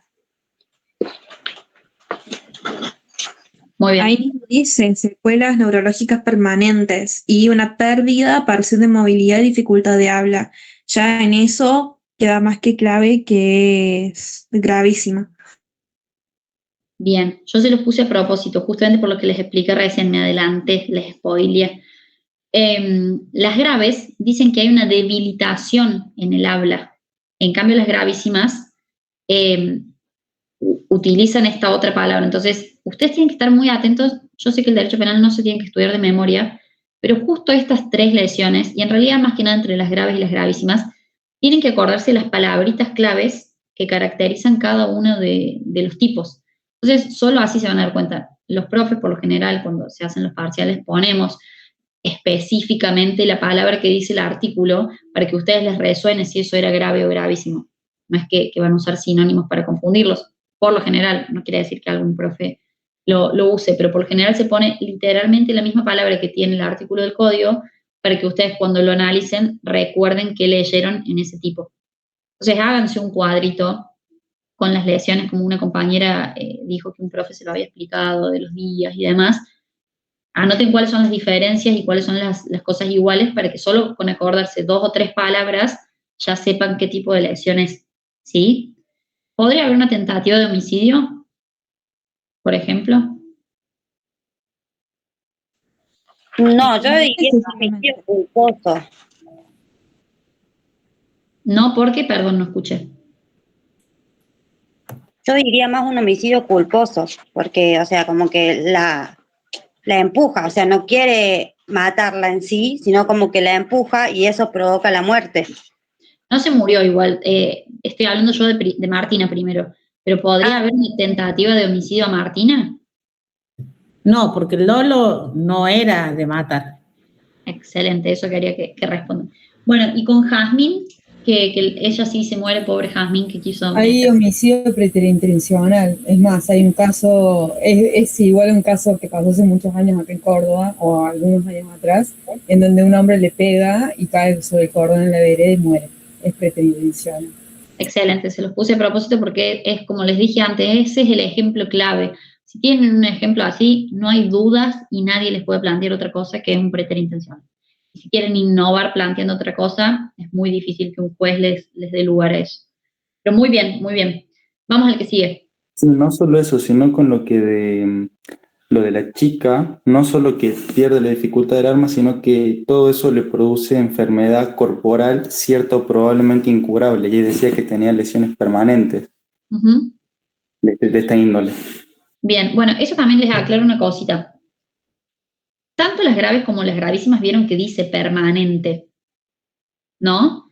Pero la diferencia de las gravísimas dice total permanente, porque cuando se habla de permanente, y esto también lo van a ver en derecho civil en daños más adelante, cuando habla de permanencia no significa que tiene que ser hasta que te mueras. No es que vos vas a tener esa afectación hasta el día de tu muerte. Significa que lo vas a tener por un tiempo prolongado, ¿sí? Por eso hay lesiones que ustedes dirían, bueno, pero esto no es permanente porque a los 10 años se recuperó. Bueno, sí, pero ahí hay una permanencia. El derecho penal entiende la palabra permanente como un tiempo prolongado. No determina cuánto, pero es un tiempo prolongado, que dura eso, digamos, que no es que no sé, me hice un moretón que a los 3 días sé que se me va a ir, no. Hay una permanencia en el tiempo de ese efecto. En cambio, cuando te habla de total permanente, que es donde están las gravísimas, ahí sí se habla de una permanencia por lo general, literalmente hasta el día de tu muerte. Que son, por ejemplo, cuando alguien queda hemipléjico, parapléjico, que esas no hay una posibilidad de revertir esa situación. ¿Sí? Vamos a este caso que sigue. Lucía, le hago una pregunta. El preterintencional y el culposo. El preterintencional está en el artículo 81, inciso 1b. Yo lo son muy mal, a ver, espera. Sí. ¿El culposo dónde está? Yo, imagínate, mira, mi código es 2014, está todo rayado con todo el 84 y el 80, en su segundo párrafo está el agravante, y el 84 dice el agravante con el conducción de un vehículo motor. El 84 y el 84 bis, ese sería el culposo, sería por negligencia, imprudencia. Claro, acuérdense que eso iba a decir, el culposo es cuando se viola una norma de cuidado, que puede ser por negligencia, impericia, imprudencia. El legislador agregó años después las cuestiones del vehículo automotor para hacer referencia a todos los siniestros viales. Pero sí, está ahí. Ojo con eso también, del preterintencional no es un culposo, es una figura aparte. ¿Sí? Bueno. ¿Qué es el culposo? ¿Cómo? ¿Qué es el culposo? Y es cuando, eso es, de nuevo, repasar un poco penal 1. Acuérdense que yo tengo los elementos subjetivos de un tipo penal, pueden ser el dolo o la culpa, ¿sí? Dolo tenemos dolo en primer grado, segundo grado, dolo directo, dolo indirecto, dolo eventual. Culpa, tenemos culpa consciente, culpa inconsciente, culpa con representación, culpa sin representación. El dolo es el conocimiento y la voluntad de yo accionar dirigir mi acción para lograr un determinado resultado, ¿sí? Por ejemplo, muerte. Yo quiero matar, voy, disparo, mato, sé que voy a matar y quiero hacerlo. Culpa es cuando yo obtengo ese resultado sin efectivamente quererlo, ¿sí? Que a términos así, entender el pretérito intencional pasa eso. Hay una culpa, porque yo en realidad no quería lograr el resultado muerte. Pero ¿qué pasa? El pretérito intencional, el legislador quiere especificarlo, porque es cuando por un medio que yo no esperaba que ocasione ese resultado, se termina ocasionando. En cambio, el culposo es, no sé, una acción culposa se me ocurre que podría ser, voy manejando y se me cruza alguien en el camino y lo atropello y lo termino matando, y yo no tenía ni conocimiento de que esa persona iba a cruzar, ni quería atropellarla, ni quería generarle una lesión o la muerte. Entonces ahí se va a entrar a analizar si hay culpa, si hay dolo eventual. Pero bueno, eso ya es repasar un poco penal 1, no quiero entrar en eso. Bien, sí, está bien, gracias. Pero así a grandes rasgos sería eso. Vamos a este caso, que nos va a servir para el culposo, el 7. En una reunión social, Nicolás discute con Julián. En medio del conflicto, Nicolás toma un arma de fuego registrada a su nombre y efectúa un disparo hacia el suelo, a escasos metros de Julián, con la finalidad de intimidarlo. El proyectil rebota e impacta levemente en la pierna de Julián, provocándole una herida superficial. Acto seguido, Nicolás huye del lugar sin prestar asistencia. Julián queda herido, pero consciente. Los demás presentes, por temor, tampoco intervienen durante varios minutos. Bien. ¿Qué hay? Delito de arma. ¿Qué sería delito de arma? El abuso de arma. Abuso de arma, Abuso de arma de fuego. lesiones.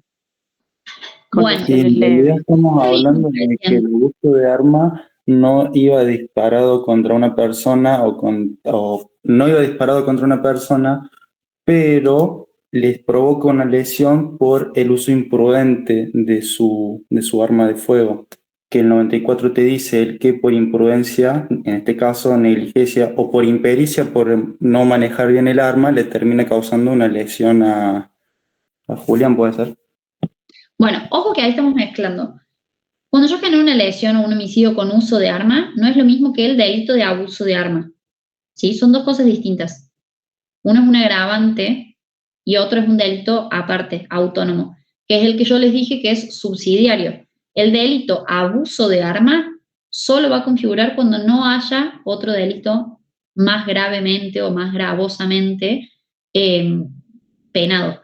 ¿Sí? Entonces, en este caso, abuso de arma no hay porque hay lesiones y las lesiones tienen pena más alta que el abuso de arma. Entonces, abuso de arma como delito autónomo, que es del 104, no hay. Ahora, si hay un agravante que implica el uso de un arma de fuego, sí se puede aplicar. ¿Sí? No mezclen eso porque son dos cosas distintas. Entonces sería lesiones con uso de arma. Claro, lesiones con uso de arma, eso sí se puede poner. ¿Qué Lesiones tipo de leves. lesiones? ¿Cómo? Lesiones leves. Bien. ¿Alguien dice otra cosa? Yo tengo una duda. Acá no se puede aplicar el artículo 106, el que pusiera en peligro la vida o salud de otro, o sea, el del abandono. Sí, ahí vamos a eso. Primero quiero saber si a alguien le parece que son lesiones graves o gravísimas. No. Bueno, bien, son leves, porque es Acá superficial. entonces, si quedaría como lesión leve, ¿se podría aplicar el agravante del arma de fuego del libro primero, que era el 41, creo? Bien, sí se puede, porque es un agravante genérico que está en la parte general. Excelente. Acá, culposas. ¿Por qué culposas? porque, digamos, no tuvo la intención de herirlo a él, sino que fue porque disparó, digamos, a la vereda, por así decirlo, en la calle y rebotó contra Julián. Bueno, ahí yo coincido, pero ahí alguien te va a poder decir, mira, si vos estás tirando con la finalidad de amenazar, ya te estás representando la posibilidad de que lo puedas lesionar, porque tu intención va dirigida a asustar. Entonces no vas a tener una culpa, sino que vas a tener un dolo eventual. Recontra discutible, y ahí entramos en la línea refinita entre culpa consciente y dolo eventual, que es lo que se discute en todos los juicios que está esta duda, y es como cuestión de prueba. Pero sí, yo coincido con la compañera, pero podría alguien plantear lo que acabo de explicar y no estaría mal tampoco. Lo que decía, no sé si fue ella misma u otra compañera, el tema del abandono de persona, omisión de auxilio, ¿hay acá o no? No, porque no pone en peligro la vida. Lo podían ayudar. Ahí hablaron al mismo tiempo, pero sí, creo que dijeron más o menos lo mismo. No hay porque no hay riesgo en la vida o salud de las personas, digamos. Dijimos que es algo superficial, no se configura uno de los elementos indispensables del tipo, que es que corre riesgo la salud o la vida de la persona. Entonces, no habría ninguna de estas situaciones, ni para la gente que se queda, ni para el otro que se va. No se da. Así que bien, vamos al caso que sigue, que también va a ser de estos temas, de abandono y omisión. ¿Alguien que lo lea, porfis? Ya en un ratito me tengo que ir y me gustaría terminar, así vemos todas las bolillas. Carolina deja a su hijo de 3 años encerrado solo en su departamento en plena Nueva Córdoba, en un edificio con muchos vecinos, durante 4 horas por la noche para asistir a una fiesta. Durante la madrugada, el niño cae desde la cama y se golpea la cabeza. Un vecino escucha llantos, pero decide no intervenir ni llamar a emergencias. Al regresar, Carolina encuentra al niño deshidratado y con lesiones graves, que requieren internación prolongada, aunque sobrevive. Cuando se investiga el hecho, una vecina que es médica y declara que vio por la ventana cómo el niño caía y lloraba, pero pensó que ya se le pasaría. Bien, ¿qué hay acá? Vamos primero con Carolina, la madre.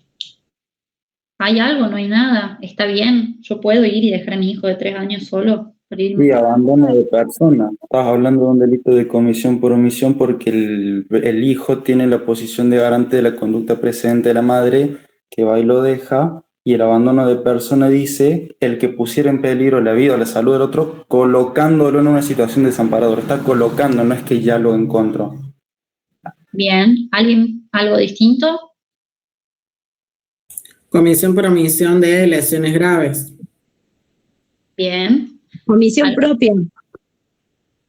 Bien, ¿algo más? Bueno, acá el abandono de personas sí está bien, se da, no tanto por colocar en la situación, sino porque es una persona que no puede valerse por sí misma, está en el 106, o sea, un bebé de 3 años no puede hacer nada solo. Entonces, colocar una situación de peligro a alguien hace más referencia, si yo los coloco a ustedes, que se supone que en general pueden valerse por sí mismos, pero un bebé de 3 años no puede hacer nada solo, no puede alcanzar la heladera para comer, no puede ir al baño solo en la mayoría de los casos, no puede agarrar un celular para llamar, no puede hacer nada. Entonces es más que nada por una persona que no puede valerse por sí misma. Es agravado por ser su hijo. De que se da una omisión de auxilio por parte del vecino. Bueno, ahí vamos a eso. En este caso del abandono hay un agravante que es por ser su hijo, que no me acuerdo si está en el 107. Sí, el 107. Bueno, que es lo que ustedes explicaron. Hay una posición de garante de la madre con respecto a su hijo, que es la que une el vínculo parental, que tiene la obligación de cuidarlo. En derecho de familia se llama hoy por hoy la responsabilidad parental. Entonces, otro agravante más. Y aparte le sumamos otro agravante que acá, bien dijeron, están las lesiones, pero yo no voy a concursar abandono de persona y lesiones, sino que yo ya tengo dentro del abandono de persona un inciso que me dice que se va a agravar cuando resulte el grave daño. Entonces ahí hay un concurso, pero por absorción, es decir, yo no le voy a decir al juez, bueno, poneme la pena de esto más la pena de esto, sino que yo ya tengo una figura que me junta las lesiones en el abandono de persona, que me agrava la figura del abandono de persona. ¿Sí? Así que bien, todo lo dijeron todos bien. Y con los vecinos, ahí que dijeron de la omisión de auxilio. Ahí sí sería una omisión propia, porque ya encuentra, no tiene ninguna posición de garante con respecto al niño, pero sí se lo encuentra y omite justamente a un menor que es un menor de 10 años, en este caso, artículo 108.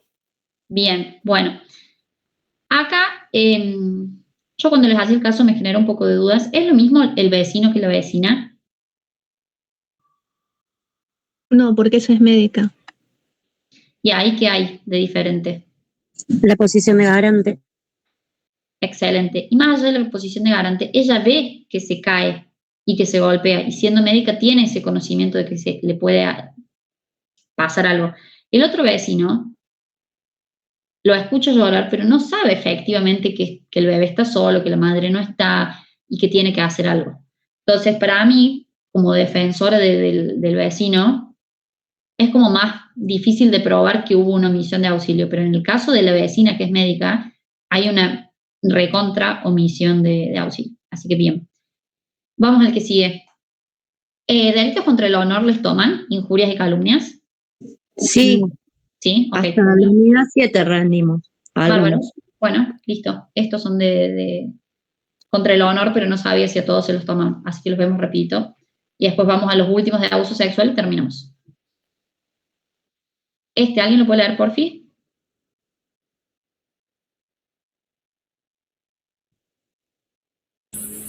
Lucía, influencer con miles de seguidores, publica en su cuenta de Instagram: el abogado Pérez estafa a sus clientes y se queda con su dinero. No confíen en él. La publicación se viraliza rápidamente. Posteriormente, se acredita que no existe ninguna denuncia penal contra Pérez, que Lucía basó sus dichos en comentarios de terceros no verificados. Un portal digital replica la publicación sin chequear la información.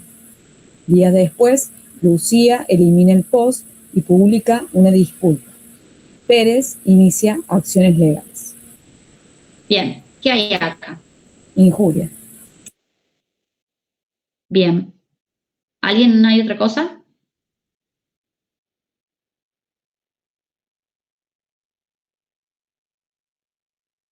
¿Es lo mismo injurias que calumnias? No, también hay calumnias, profe, porque las calumnias son una falsa imputación a una persona física determinada. Bien. ¿Cuál es la diferencia? O sea, a ver, calumnia porque lo imputa. Claro, eso es lo que me interesa que diferencien. Las injurias es que yo diga, ay, o que ustedes digan. Ustedes van a terminar esta clase y van a salir a decir, ay, la clase de Luz fue horrible, ella re pesada, encima se puso a bailar en el medio de la clase y nos mintió con que no sé qué. Todo eso son injurias, digamos. Están hablando mal de mí, están inventando cosas que yo no hice o que yo no dije, van a ser injurias. Ahora, si ustedes me acusan a mí de un delito y dicen, no, porque Luz Taborda en su clase nos ofreció vendernos celulares que contrabandea y nos ahí ya me están acusando de un delito. Entonces ahí son dos figuras típicas diferentes donde el bien jurídico protegido es distinto, es la calumnia. En este caso, ¿qué hay? ¿Injuria o calumnia?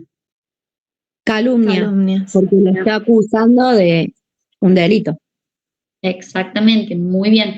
Eso estén muy atentos a los casos prácticos, porque hay muchos profes que buscan confundir. Entonces les van a tirar hechos que son dudosos si es un delito o no. Para eso se supone que tienen que saber más o menos las figuras típicas cuáles son. Entonces capaz les meten alguna cuestión que dice, ay, no sé, Luz Taborda acusó a fulanito de tal por la falsificación de billetes. Y ustedes saben que la falsificación de billetes es un delito. Pero capaz no saben que la falsificación de sellos también.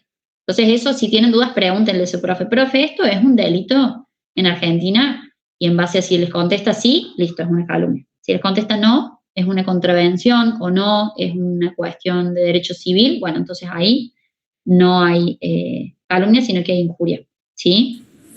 Igual, profe, no, acá no hay una especificación, solamente dice estafa. No hay, solamente dice estafa. Dice estafa a sus clientes. Para mí la calumnia es cuando dice estafa a sus clientes porque a fulanito de tal, le dijo tal cosa, y como más especificidad en el delito. Por eso digo injuria, porque digo, estafa a sus clientes, muy genérico. Entender como injuria. Y es que la estafa ya es un delito. ¿Por qué es tan importante esto? Porque cuando yo te estoy acusando a vos, ¿por qué el legislador dice, che, voy a proteger que te acusen falsamente de un delito? Porque después empiezan las investigaciones de acción pública. ¿Sí? Si yo digo, por ejemplo, que alguien en esta clase robó al Banco Central tanta plata y hay un fiscal acá escuchando, el fiscal tiene que de oficio iniciar una investigación. Y yo no tengo que dar ningún detalle, solo decir fulanito tal hizo esto. Y el fiscal tiene la obligación de investigar. Entonces, no hace falta que yo detalle todo. Si yo ya te estoy acusando de un delito, estoy poniendo en juego tu buen honor, tu buen nombre. Por eso es tan importante. En cambio, si yo estoy diciendo, ay, esta es re mala, es re mala porque a su hijo no le deja comer chocolate y no sé qué. Y estoy diciendo cosas no tan buenas de vos, pero no estoy haciendo que se movilice todo un aparato estatal para que te investiguen a ver si vos le das de comer o no a tu hijo chocolate que a nadie le importa como bien jurídico protegido. ¿Me explicó la diferencia? Perdón, sería injuria si diría el caso, el abogado Pérez es un ladrón. Ahí sería injuria. Bueno, ahí entramos con las frases, cómo las usamos. Sí, para mí eso sería más una injuria. Ahora, si yo digo, es un ladrón porque robó tal cosa, bueno, ahí sí. Pero porque la palabra ladrón se entiende como en el vox populi o en lo coloquial, no se lo entiende como efectivamente autor de un delito. ¿Sí? Pero sí, está bueno el ejemplo. Y acá lo que me interesa analizar es que, no sé si lo han visto en Constitucional o no, pero deberían haberlo visto, es que está la teoría de la real malicia, ¿sí? Lo que acá se va a tener que comprobar es que Lucía, entendemos que hay calumnia, pero lo que yo voy a tener que comprobar como fiscal es que Lucía efectivamente tenía la intención de hacer caer a todos en este error y ella sabía que lo que estaba diciendo era falso, ¿sí? Entonces yo como defensora de Lucía, ¿qué voy a decir? No, fiscal, discúlpeme, pero es que a Lucía se lo dijeron y ella realmente creyó que era verdad. Como es influencer, quiso contarle al mundo lo que realmente creyó que era verdad. ¿Sí? Entonces, lo que se tiene que cumplir es la teoría de la real malicia, o sea, demostrar que ella efectivamente sabía que lo que estaba diciendo era falso. Y hay otro punto acá que es importante, que es que ella se retracta, o sea, hace un posteo y dice, 1000 disculpas, me confundí. Eso, para el derecho penal, es muy importante porque te saca la pena. ¿Sí? Está en el artículo 117, si no me equivoco, 118, por ahí debe andar, no me acuerdo, soy muy mala con los números, pero si ella se retracta, no se le va a penar este delito de calumnia.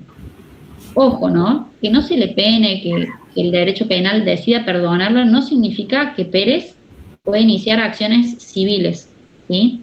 O sea, una reparación civil, daños y perjuicios. ¿Sí? Y otra cosa que es importante que es, si un medio de comunicación hubiera elevado esta noticia, por ejemplo, yo soy La Voz del Interior y pongo, Lucía, influencer, denunció al abogado Pérez porque es un ladrón o es un estafador porque estafó a tal y tal persona, el medio de comunicación también va a ser responsable. ¿Cuándo no va a ser responsable el medio de comunicación? Hay un fallo que es Campillay, que es cuando el medio de comunicación utilice, citando la fuente, diciendo, bueno, Lucía dijo que tal cosa pasó, y no lo afirme, sino que diga, según dichos de Lucía, es un estafador, ahí no responde. O si usa condicional, o sea, el verbo en tiempo condicional. Aparentemente Pérez sería un estafador porque se presume que ha estafado, que podría haber estafado a tal familia, ahí tampoco va a responder. Todo esto es como muy puntual, pero digo, es cuando el medio de comunicación no va a ser responsable del delito de calumnia, según este fallo que se llama Campillay.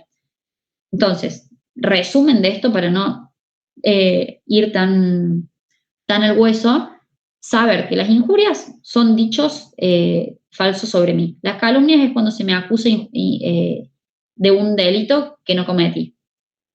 ¿Cuándo voy a responder para una de estas cosas, para las calumnias? Bueno, la teoría de la real malicia, y si soy un medio de comunicación, el fallo Campillay. Esos son como los 3 tips de estos 2 delitos que tienen que saber. y que no obsta, la falta de responsabilidad penal no obsta la falta de responsabilidad civil. O sea, yo civilmente puedo seguir reclamando. ¿Sí? ¿Alguna duda con esto? Así pasamos al que sigue. Si uno publica, digamos, uno agarra una noticia de un YouTube, por ejemplo, y lo publica. Ay, se me cortó. ¿Sería una calumnia?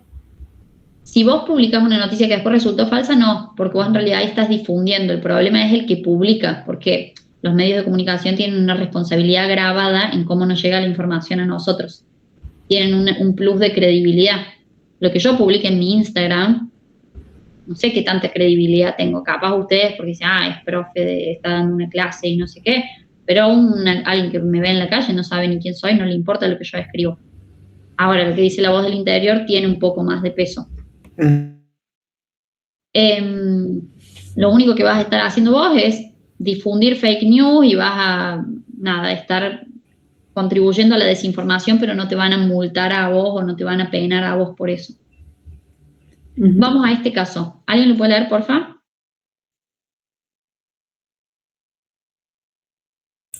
Durante un juicio civil... Perdón. Este en realidad es lo mismo que vimos recién, pero es en un juicio. O sea, yo en un juicio acuso a alguien de ser un estafador, por ejemplo. Acá no se me va a imputar calumnia porque si son dichos dentro de un proceso judicial, se me va a atribuir una calumnia siempre y cuando termine el juicio y se condene. O sea, si efectivamente dicen, y se sobresella. Si efectivamente se sobresella el otro, ahí, por ejemplo, Lucía con Pérez, van a un juicio por estafa y qué sé yo, y después a Pérez lo sobresellen, o sea, dicen, no, bueno, hay sobreseimiento, no es un estafador, bueno, entonces ahí él va a poder denunciarla por calumnia. Pero mientras el juicio esté en curso, no se lo puede denunciar por calumnia porque es objeto de prueba del proceso judicial. O sea, todos los dichos por los testigos o por los denunciantes o por las querellas están sometidos a la resolución judicial, entonces no se los considera calumnias. ¿Sí? ¿Quedó claro eso? Porque es un artículo, no me acuerdo cuál es, pero creo que es el 115 o 113, que es lo de cuando se dan calumnias dentro de un proceso judicial, no se consideran calumnias hasta que termine. 115. Bueno, es ese artículo. Este caso es pura y exclusivamente de este artículo, así que pasemos, así avanzamos un poco más. Y ya me tengo que ir. 11, el caso 11.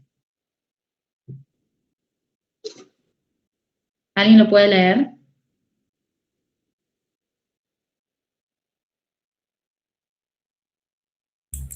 Valentina, 16 años, conoce a Damián por redes sociales. Durante 2 meses establece un vínculo afectivo intenso, mensajes diarios, promesas de convivencia. Le pide fotos íntimas y le envía dinero. Sabe que Valentina es menor y ella sabe que él es mayor, 26 años. Al 4.º mes se conocen y él la convence de irse a vivir con él. Valentina se va voluntariamente de su casa y convive 10 días con Damián. Durante ese periodo mantienen relaciones sexuales. También controla su celular, limita sus salidas y le dice que si vuelve con su familia arruinará su vida. Los padres denuncian la situación. Bien, ¿qué hay acá? Que hay un montón de cosas y con este podemos cerrar, que es como que abarca mucho. Está el aprovechamiento de inmadurez de la víctima, de 13 a 16 años. Bueno, pero eso así como tal no es un delito. ¿Qué delito hay por aprovechamiento de la inmadurez de la víctima? Un abuso. Abuso sexual. Abuso sexual. Bien. ¿Qué tipo de abuso? ¿Dónde ven el abuso? A ver, explíquenmelo un poquito más. Profe, ¿podría ser que fuera estupro porque tiene de 13 a 16 años y la víctima es mayor el sujeto activo, digamos, es mayor de 18 años? Bueno, el delito de estupro como tal no existe más. O sea, está el código, pero está desactualizado, nunca se cambió, pero no se usa más. Con lo de las edades tienen que ver el cuadrito que yo les dije. ¿Se acuerdan cómo era? Menos de 13 no hay consentimiento válido, de 13 a 16 vamos a ver cómo se obtuvo ese consentimiento y más de 16 hay consentimiento pleno, libre, lo puedo dar. En este caso ya tiene 16 años, entonces estamos ahí en el límite ¿qué vamos a tener que analizar? El consentimiento. ¿Cómo está dado el consentimiento? Bueno, ¿y a ustedes les parece que acá hay un consentimiento libre? No entremos a cuando ya están viviendo juntos. En la primera parte, donde dice se conocen por redes sociales, hablan y qué sé yo, ¿hay un consentimiento libre ahí o no?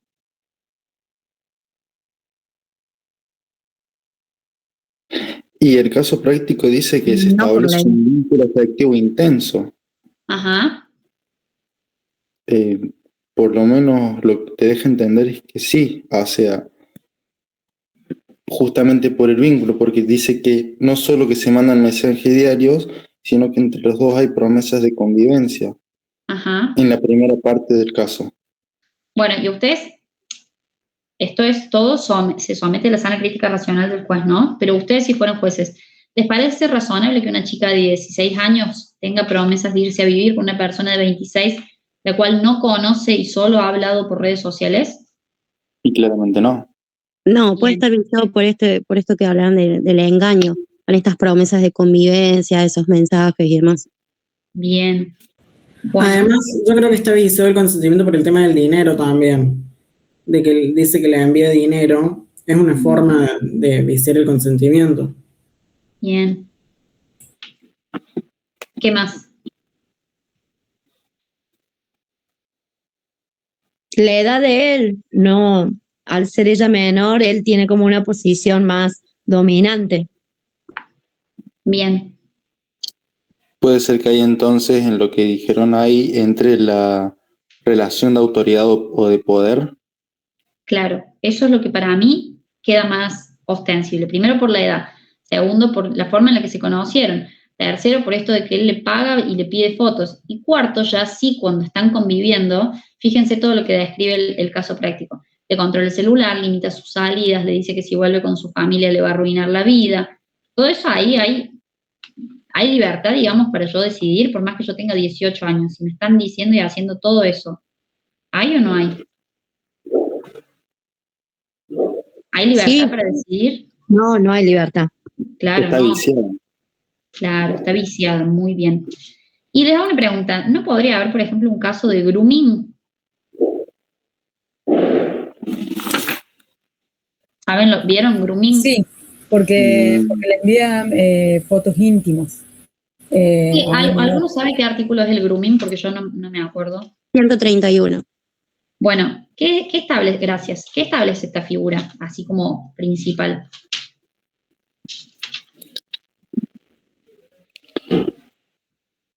O sea, la acción típica dice contactar a una persona menor de edad con el propósito de cometer cualquier delito contra la integridad sexual de la misma.